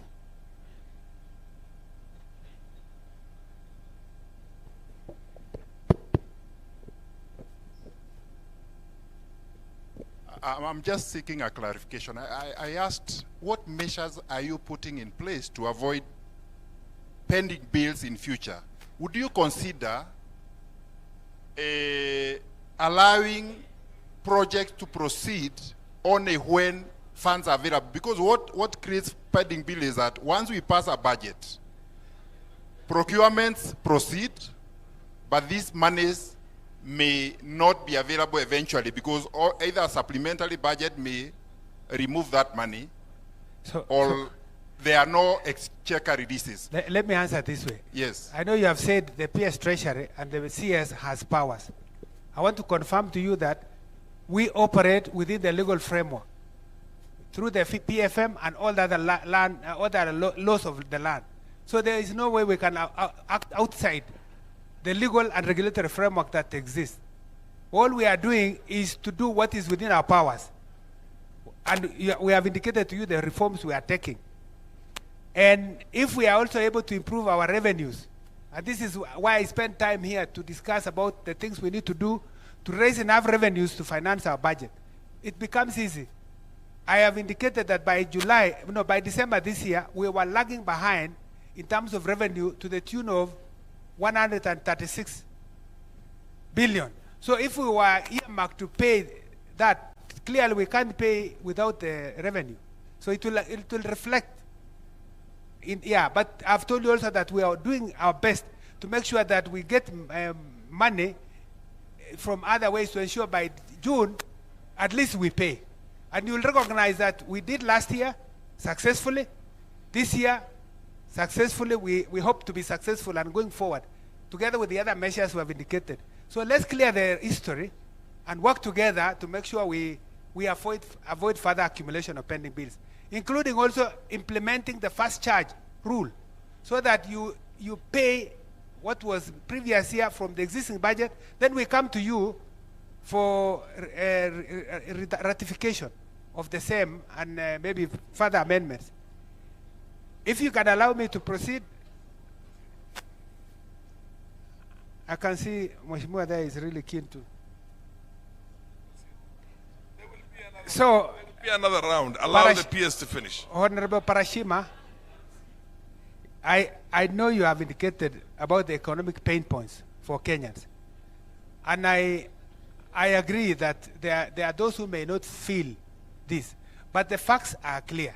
We only measure cost of living through many ways. Purchasing power index, we say producer price index. There's something called GDP deflator, consumer price index. For our own situation, we use consumer price index. And I presented to you Maybe someone can help me put the same slide again so that I make my point. But I want to say this. Through the better approach, you have allocated funds to fertilizer. And we have sufficient fertilizer to wananchi. Because of that fertilizer, we have had increased food security. And so the fiscal measures have helped us to reduce food prices. Move to the next. Yeah, that one. So, if you look at 1 kilogram of maize flour, maybe look at the number 3. In November 2023, you would pay 72 shillings on average. Look at it, by December this year, you would pay 69. It's an improvement of 3 shillings. That is, I don't know how somebody can say, I did not feel. Because you don't, if you are using your money, you are using less of what you had earlier. And the same thing for the rest. Of course, addressing cost of living, and I don't want to come here and lie to say, oh, we have succeeded fully. We have made progress, but there's still a lot that is required to be done. So,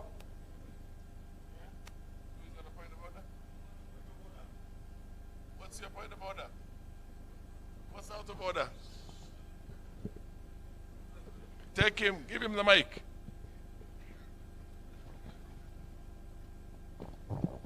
Thank you very much. I think PS, what you need to address is real wage.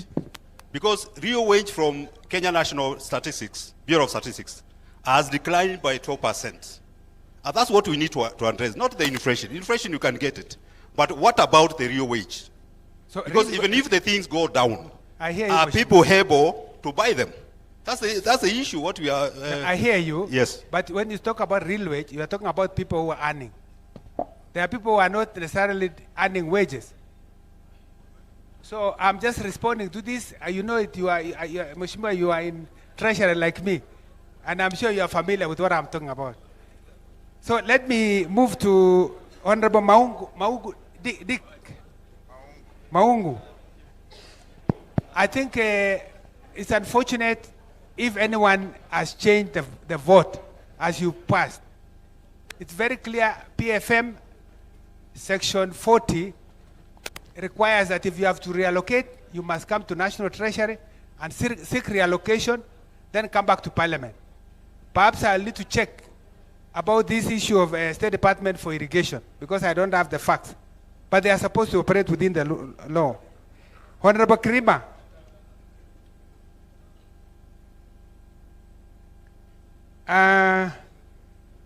We will set up a national infrastructure fund. And the principle is that that fund will be used to support commercially viable projects. Now, when you talk of equity, it may not be possible that you can have viable projects in every part of Kenya. But where there are viable projects, those projects will be producing for Kenya.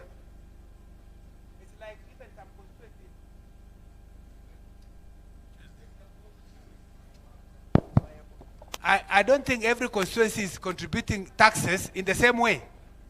Some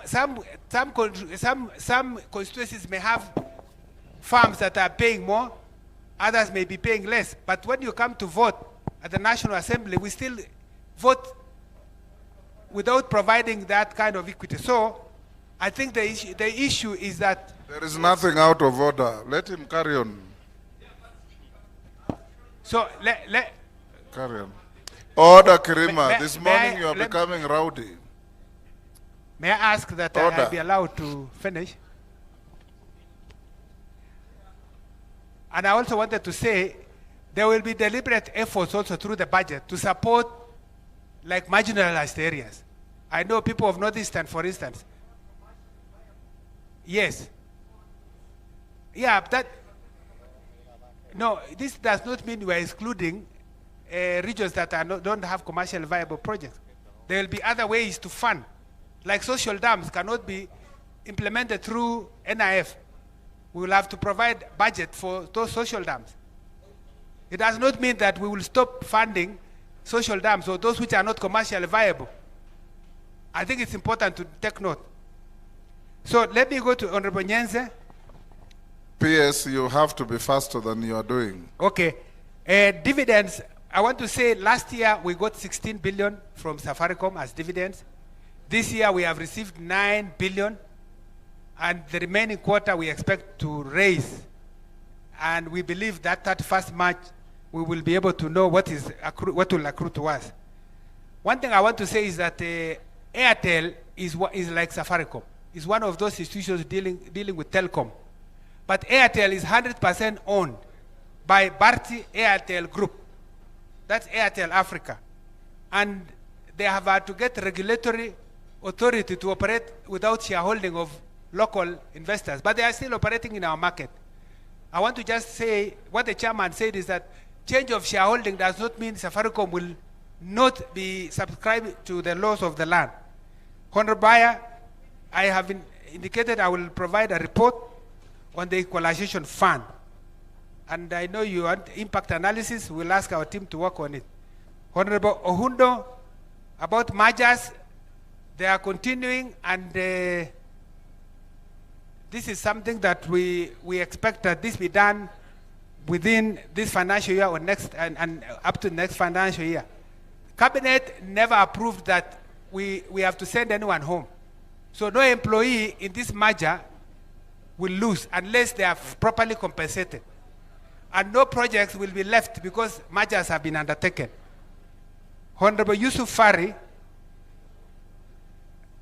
I think the issue of dealers, there was an arrangement that for 3 years, even with this divestiture, no employee will lose their job. Kenyans will continue being in the board, including the chairman. And of course, there can be no guarantee that in the future things change, because sometimes situations change and businesses change their model based on the situation obtaining. Honorable Elachi, assurances of use of funds. There will be no funds used from the infrastructure fund that will not have been approved by Parliament. Honorable Nyamai, the issue of infrastructure fund and consolidated fund, I think we have already addressed that. Then Honorable Madenke, I think I've answered your question on the macro versus micro.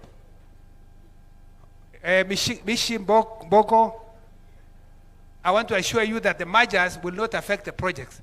We will ensure that the projects that are existing continue. Madenge, what's out of order? What's out of order, Madenge?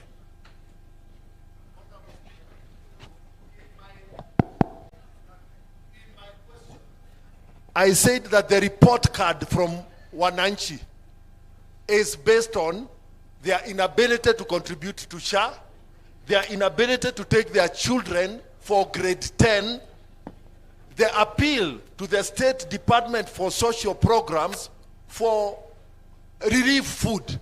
None of those items, one appears, is on your presentation there. So you cannot tell me you have answered my question. None of the items I cited here are on that table. I think you are right. But I acknowledge in my presentation that the budget we have presented is not adequate. I acknowledge that there is not enough funding for capitation and others. So I'm not sure whether I should be able to address all this now. Honorable PS, this was my simple, straightforward. The macroeconomics are good. The consumer of the macroeconomics are the ordinary Kenyan households. The report card they are giving you is saying they are now is very difficult. When will your success in the macroeconomics translate to the success in their households? So that's a question to be answered by Kenyans. We have given the report. It's for Kenyans to make a judgment. Order. So, May I proceed, please? Honorable Ikiara Mudoni. Yes, we have two types of schemes for pension. We have defined contribution and defined benefit. For the defined contribution, where most of the teachers are, their money will go to public service superannuation fund. And that's a fund that is functioning well, is fully funded. We have no arrears even as National Treasury. And you will find that that fund is working. Anyone who retires will get their money. The one on defined benefits is what is still under the National Treasury, which we have worked very hard to make sure that we fully fund it. We have had delays here and there, but I think I indicated that there are reforms which have been instituted, including online registration, and now pensioners have been asked to, no one will be paid without being registered online. Then we have worked with public service to get a payroll system so that as soon as someone is leaving, we get the data and it goes straight to the pension department and the pension will be paid. So if we could give a report of the recent past so that you see what action we have taken to address that issue, because we have made a lot of progress on that front. Honorable Mukami, you know, I've been told to rush, so I am listening to the speaker. And I indicated no projects will be left, no workers will lose their jobs, even with the mergers. That is the instructions we have. So no one should be worried that they will lose their jobs because there is a merger. Some will be sent back to the ministry or absorbed in the new entity that will be formed. But at least we'll avoid paying rent where it's not necessary and incurring other utility costs which are not necessary. We will give you the list of affected institutions. Then I think Honorable Mukami, that must have been a question for Chairman. Honorable Kirwa, the stable shilling. Our policy as government of Kenya is that we have a competitive, a market determined exchange rate. Market determined exchange rate means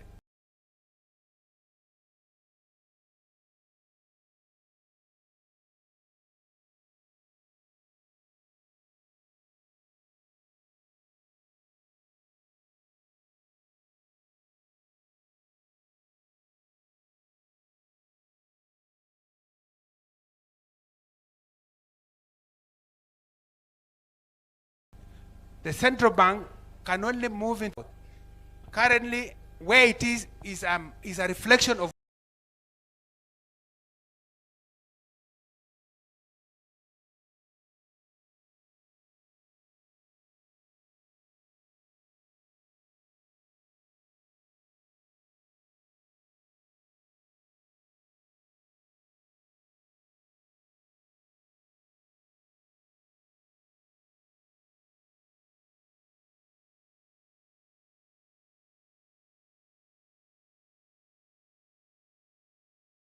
where the market is. And it's also where production of sugar has gone up.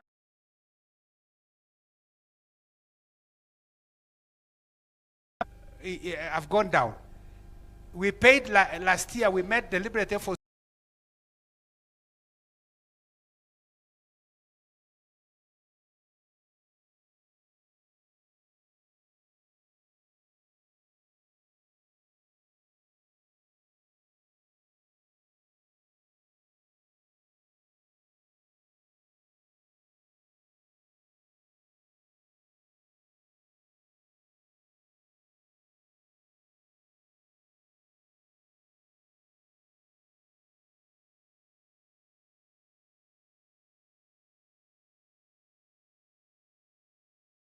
to pay, and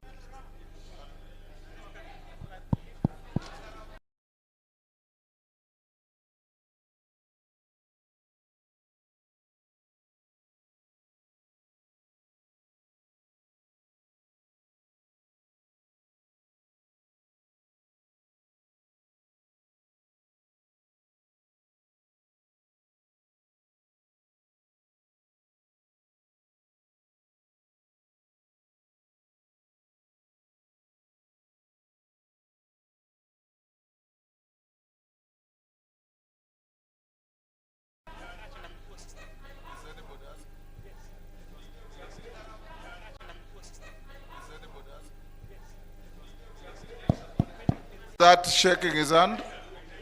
Eh? Hand? Eh?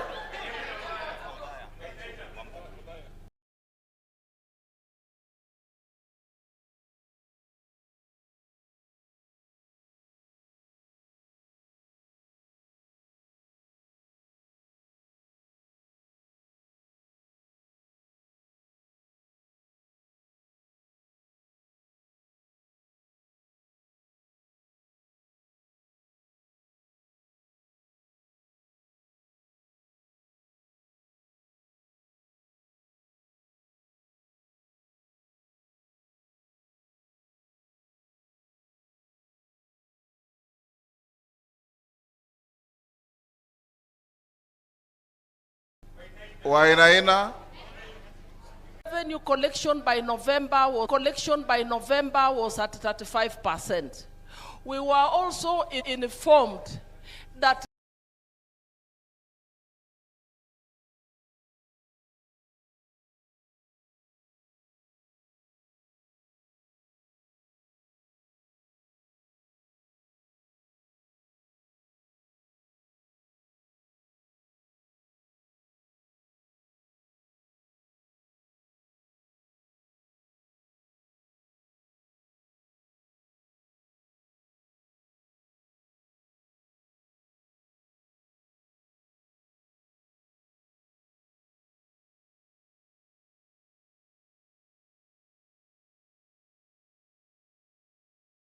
there is a low absorption of development funds. Minutes. Next. Basaris.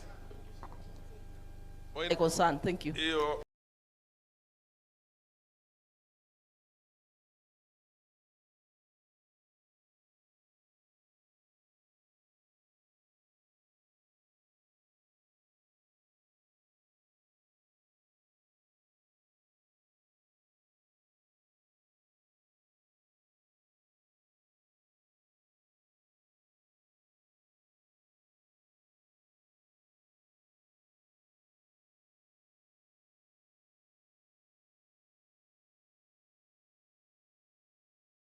And then wait. Go to indicate the other side of KRA.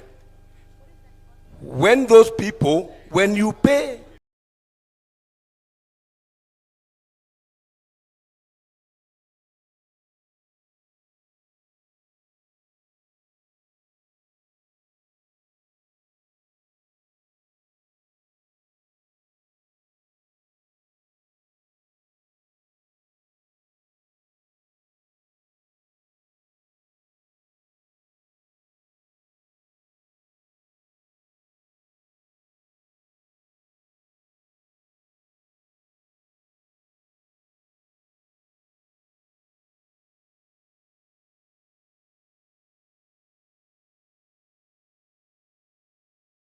of KRA. When those people, when you pay this station, he was taken to KRA. And when he was taken to KRA, it was accused that that receipt is fake. But let alone, because we closed the business, they closed the business.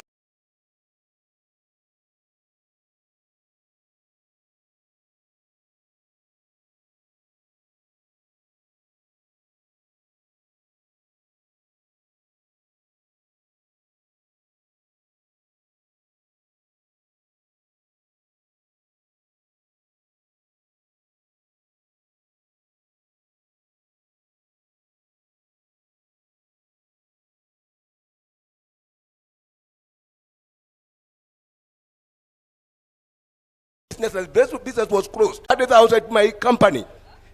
And that receipt for that customer, because the failure is on KRA side, he claims it for that customer. Because the failure is on KRA side, he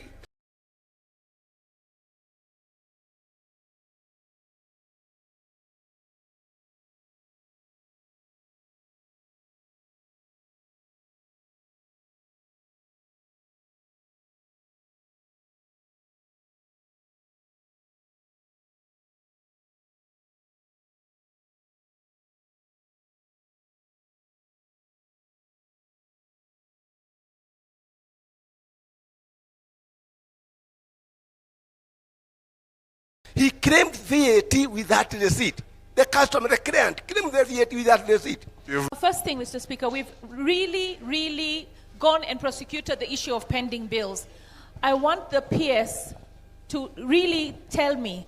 I mean, we come up with a law that says give the youth X amount, give the women X amount, all right, in terms of procurement. And then we don't pay them, and then you stand there and you say that they have to pay the VAT, okay? So for me, I feel that our majority leader also questioned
leader also questioned you on the same. I think we need, so for me, I feel we need a law, a government law, to review the lawyers' advocates' remuneration, because this is ridiculous. It's another corruption avenue that we're not dealing with. And when it comes to your infrastructure,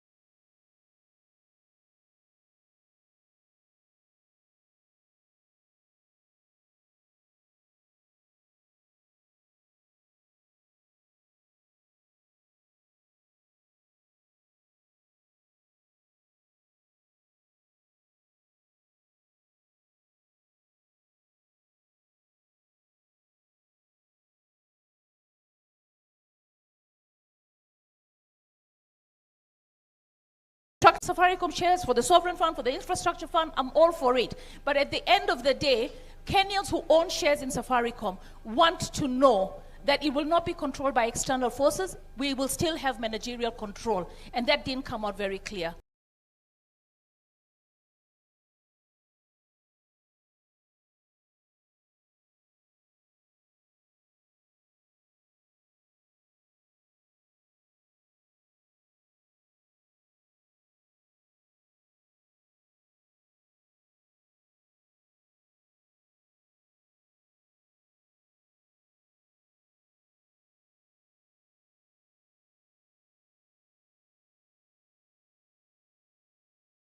Thank you. Maingi, did you have a question or you are just... thank you, Mr. Speaker. Businesses, using this special VAT table, are you going to continue shutting Kenyan businesses, or are you going to explore other ways of ensuring compliance? Well done. Thank you. Daud Wajia, the last.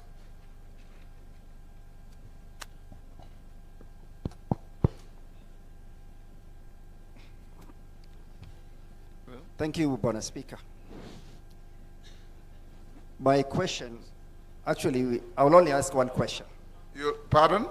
I will ignore all the other questions I have. I will ask the last question. You are entitled to only one. Ask. Okay. When the PS was giving his answer on the infrastructure fund, the National Infrastructure Fund,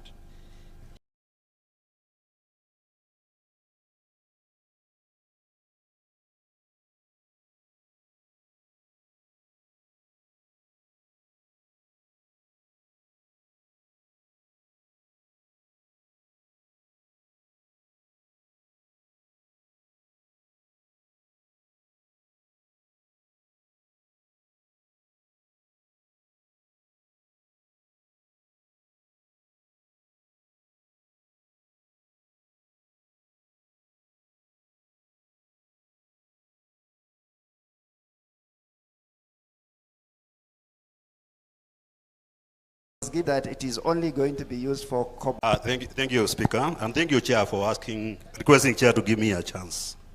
Chair, I was listening to last week, but one.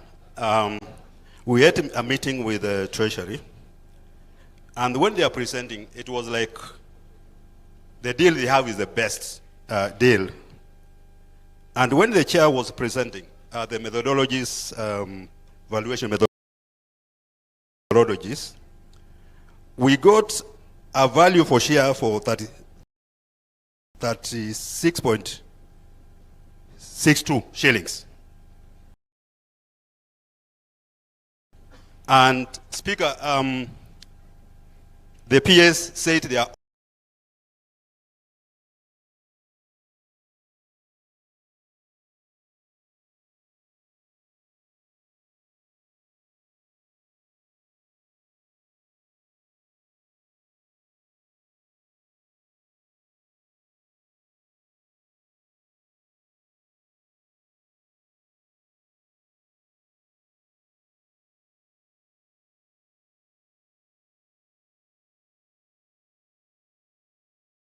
option.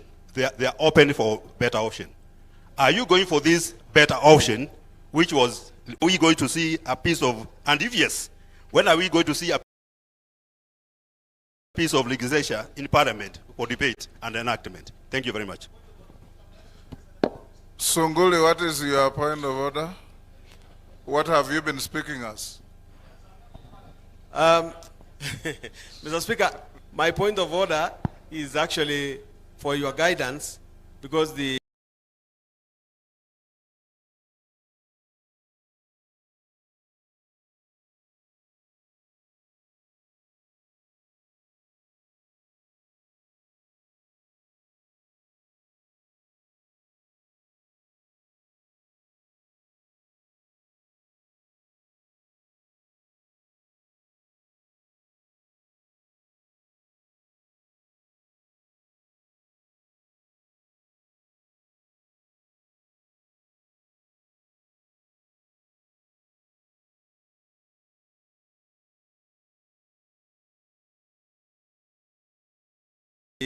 PS had said, you only ask one.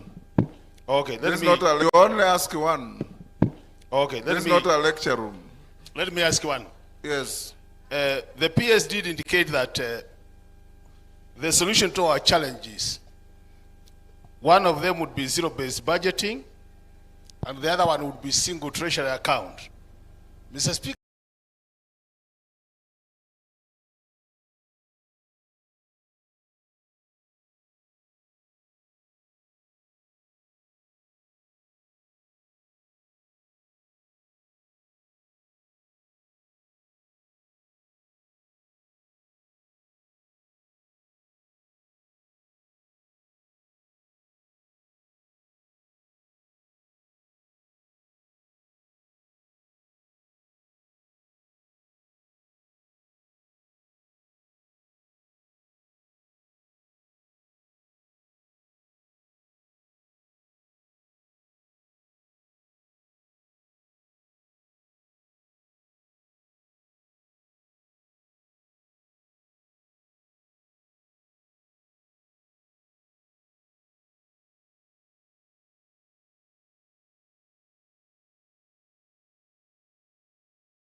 these issues of infrastructural fund bill, I didn't get. Please bring it to the House. I didn't get the question. Repeat again. You didn't get what?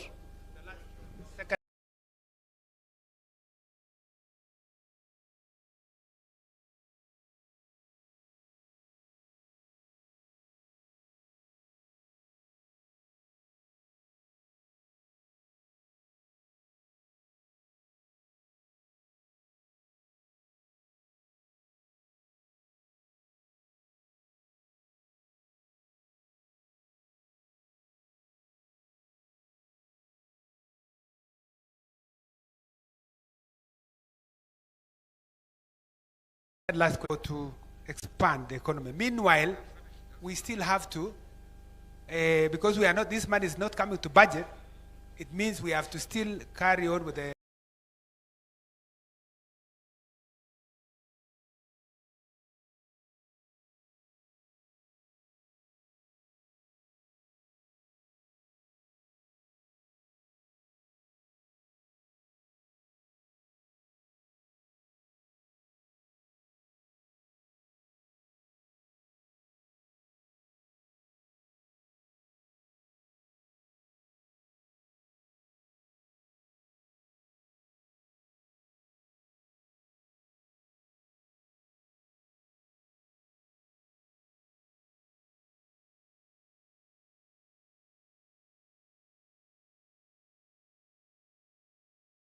because we are not, this money is not coming to budget, it means we have to still carry on with the fiscal consolidation exercise that we are undertaking. And of course, Kenyans have a right also to take action against measures which have been taken by institutions which don't comply with the law. And so, Honorable Pasari's pending bills, I have indicated we are going to work hard to sort all those pending bills.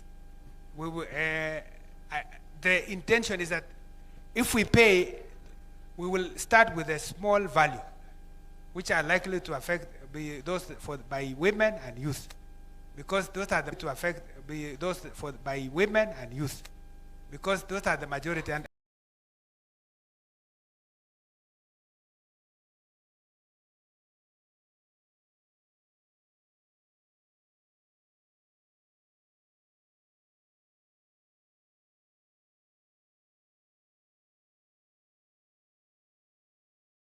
I think it was Wainaina had asked about KRA. And I think you have just said you'll find out about what happened to his case.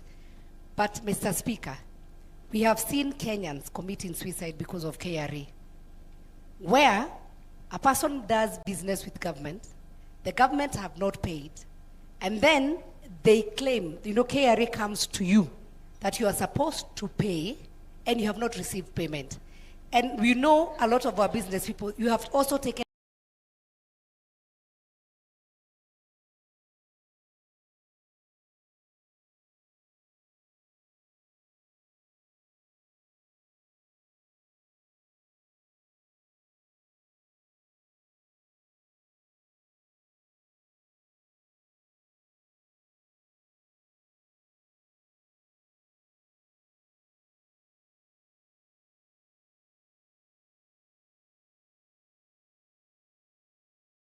alone in the bank. VAT because you have not been paid. The law you have VAT because you have not been paid. The law you have made, it's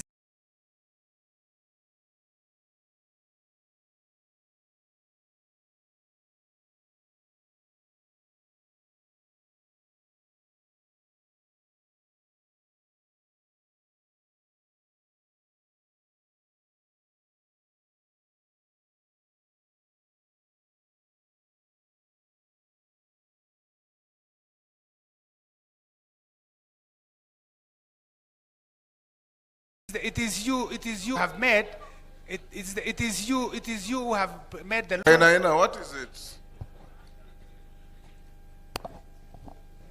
Thank you, Mr. Speaker. Yes. Mr. PS, what I'm complaining about, there is a board who are there, who are kept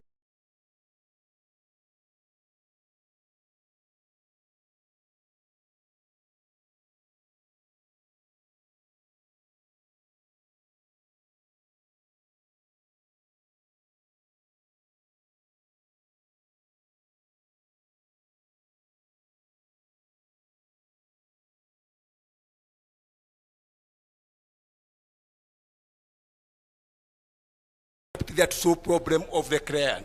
But those people, those board, they are the one who... And Nairobi County, that came from the court.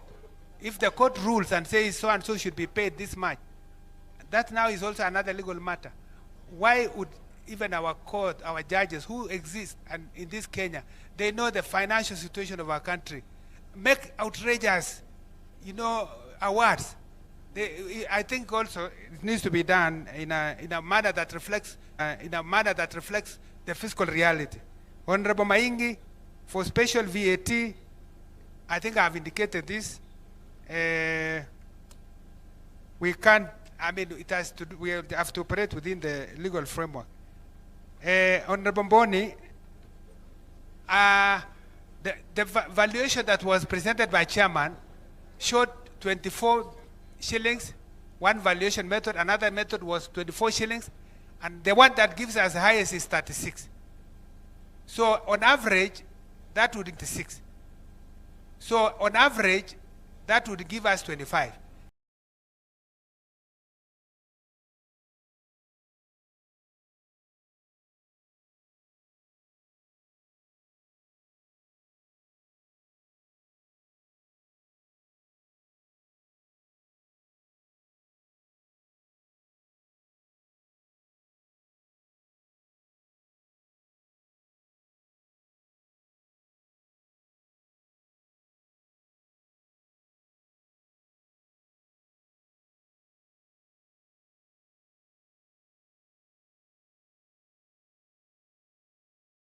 And I think on zero-based budgeting, we are already implementing. Thank you very much. Is there anything that I've left? Oh yeah, this is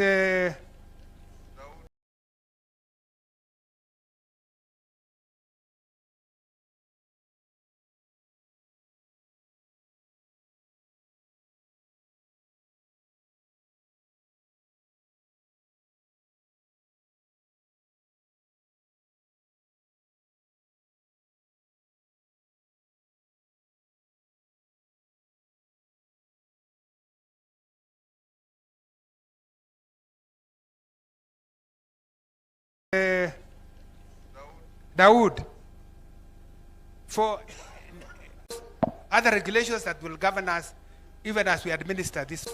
Other regulations that will govern us even as we administer this fund. Thank you very much. Dawood, on issues of commercial viability, Dawood. Honorable Sinkuli, on the timeline, I'm happy to submit even tomorrow if you are still around, because it's something that I can call my team and then that is prepared and submit while you are here.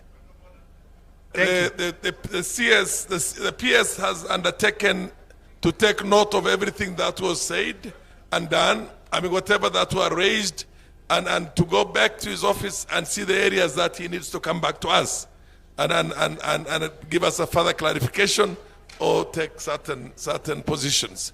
On the issue of the infrastructural development, 1965 is different from 2026. What was essentially commercially viable those days, or what was called high potential areas, that potential has been exhausted. The potential now is what was essentially ignored in the olden days, which is what's called the arid and semi-arid areas. That's where the infrastructure is going to go largely. That is where the... Thank you. Thank you. And Dawood, I'm sure you know that the sessional paper number 10 was a grand conspiracy to marginalize parts of Kenya. It is dead, it is buried, it is not there. You should also be candid enough to appreciate, and this has been said over and over, and I thought Kipto would say, that there are billions and billions of shillings from World Bank and other sources that are doing mega road projects in northern Kenya. And many of us have been cheering this. That is important to open up northern Kenya to be part of this country. All the big roads that are going on in northern Kenya, I've not heard anybody, Milemba or anybody, saying we are being marginalized. Because you are part of Kenya, you must be part of Kenya. Yes. And even the president has said, Dawood, hold your horses.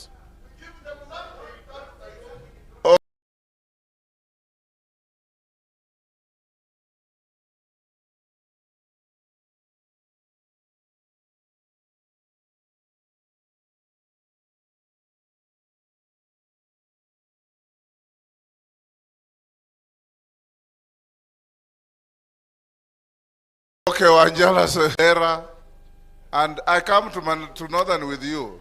And there are more new roads coming up in Northern Kenya than even regions like Western. And we are okay with that because we are correcting historical injustices.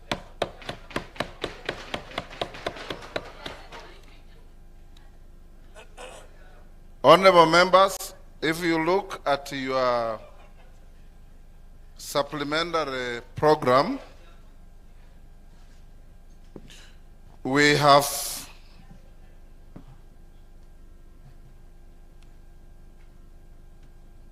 now to have the Minister for Security, but the majority leader will inform us, because I tasked him to get the minister, what has transpired so that we move to the next issue. Majority leader. When majority leader finishes, I will lead you very briefly on matters of the pension amendment bill.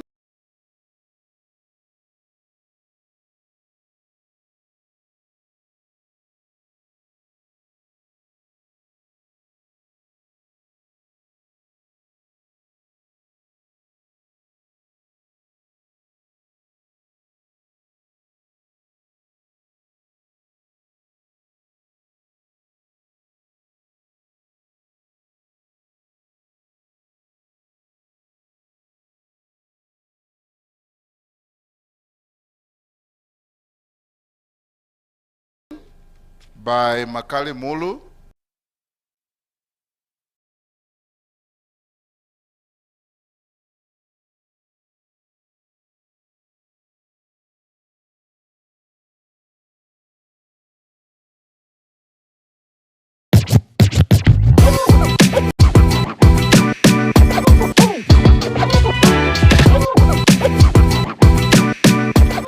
Hello and welcome to this episode of the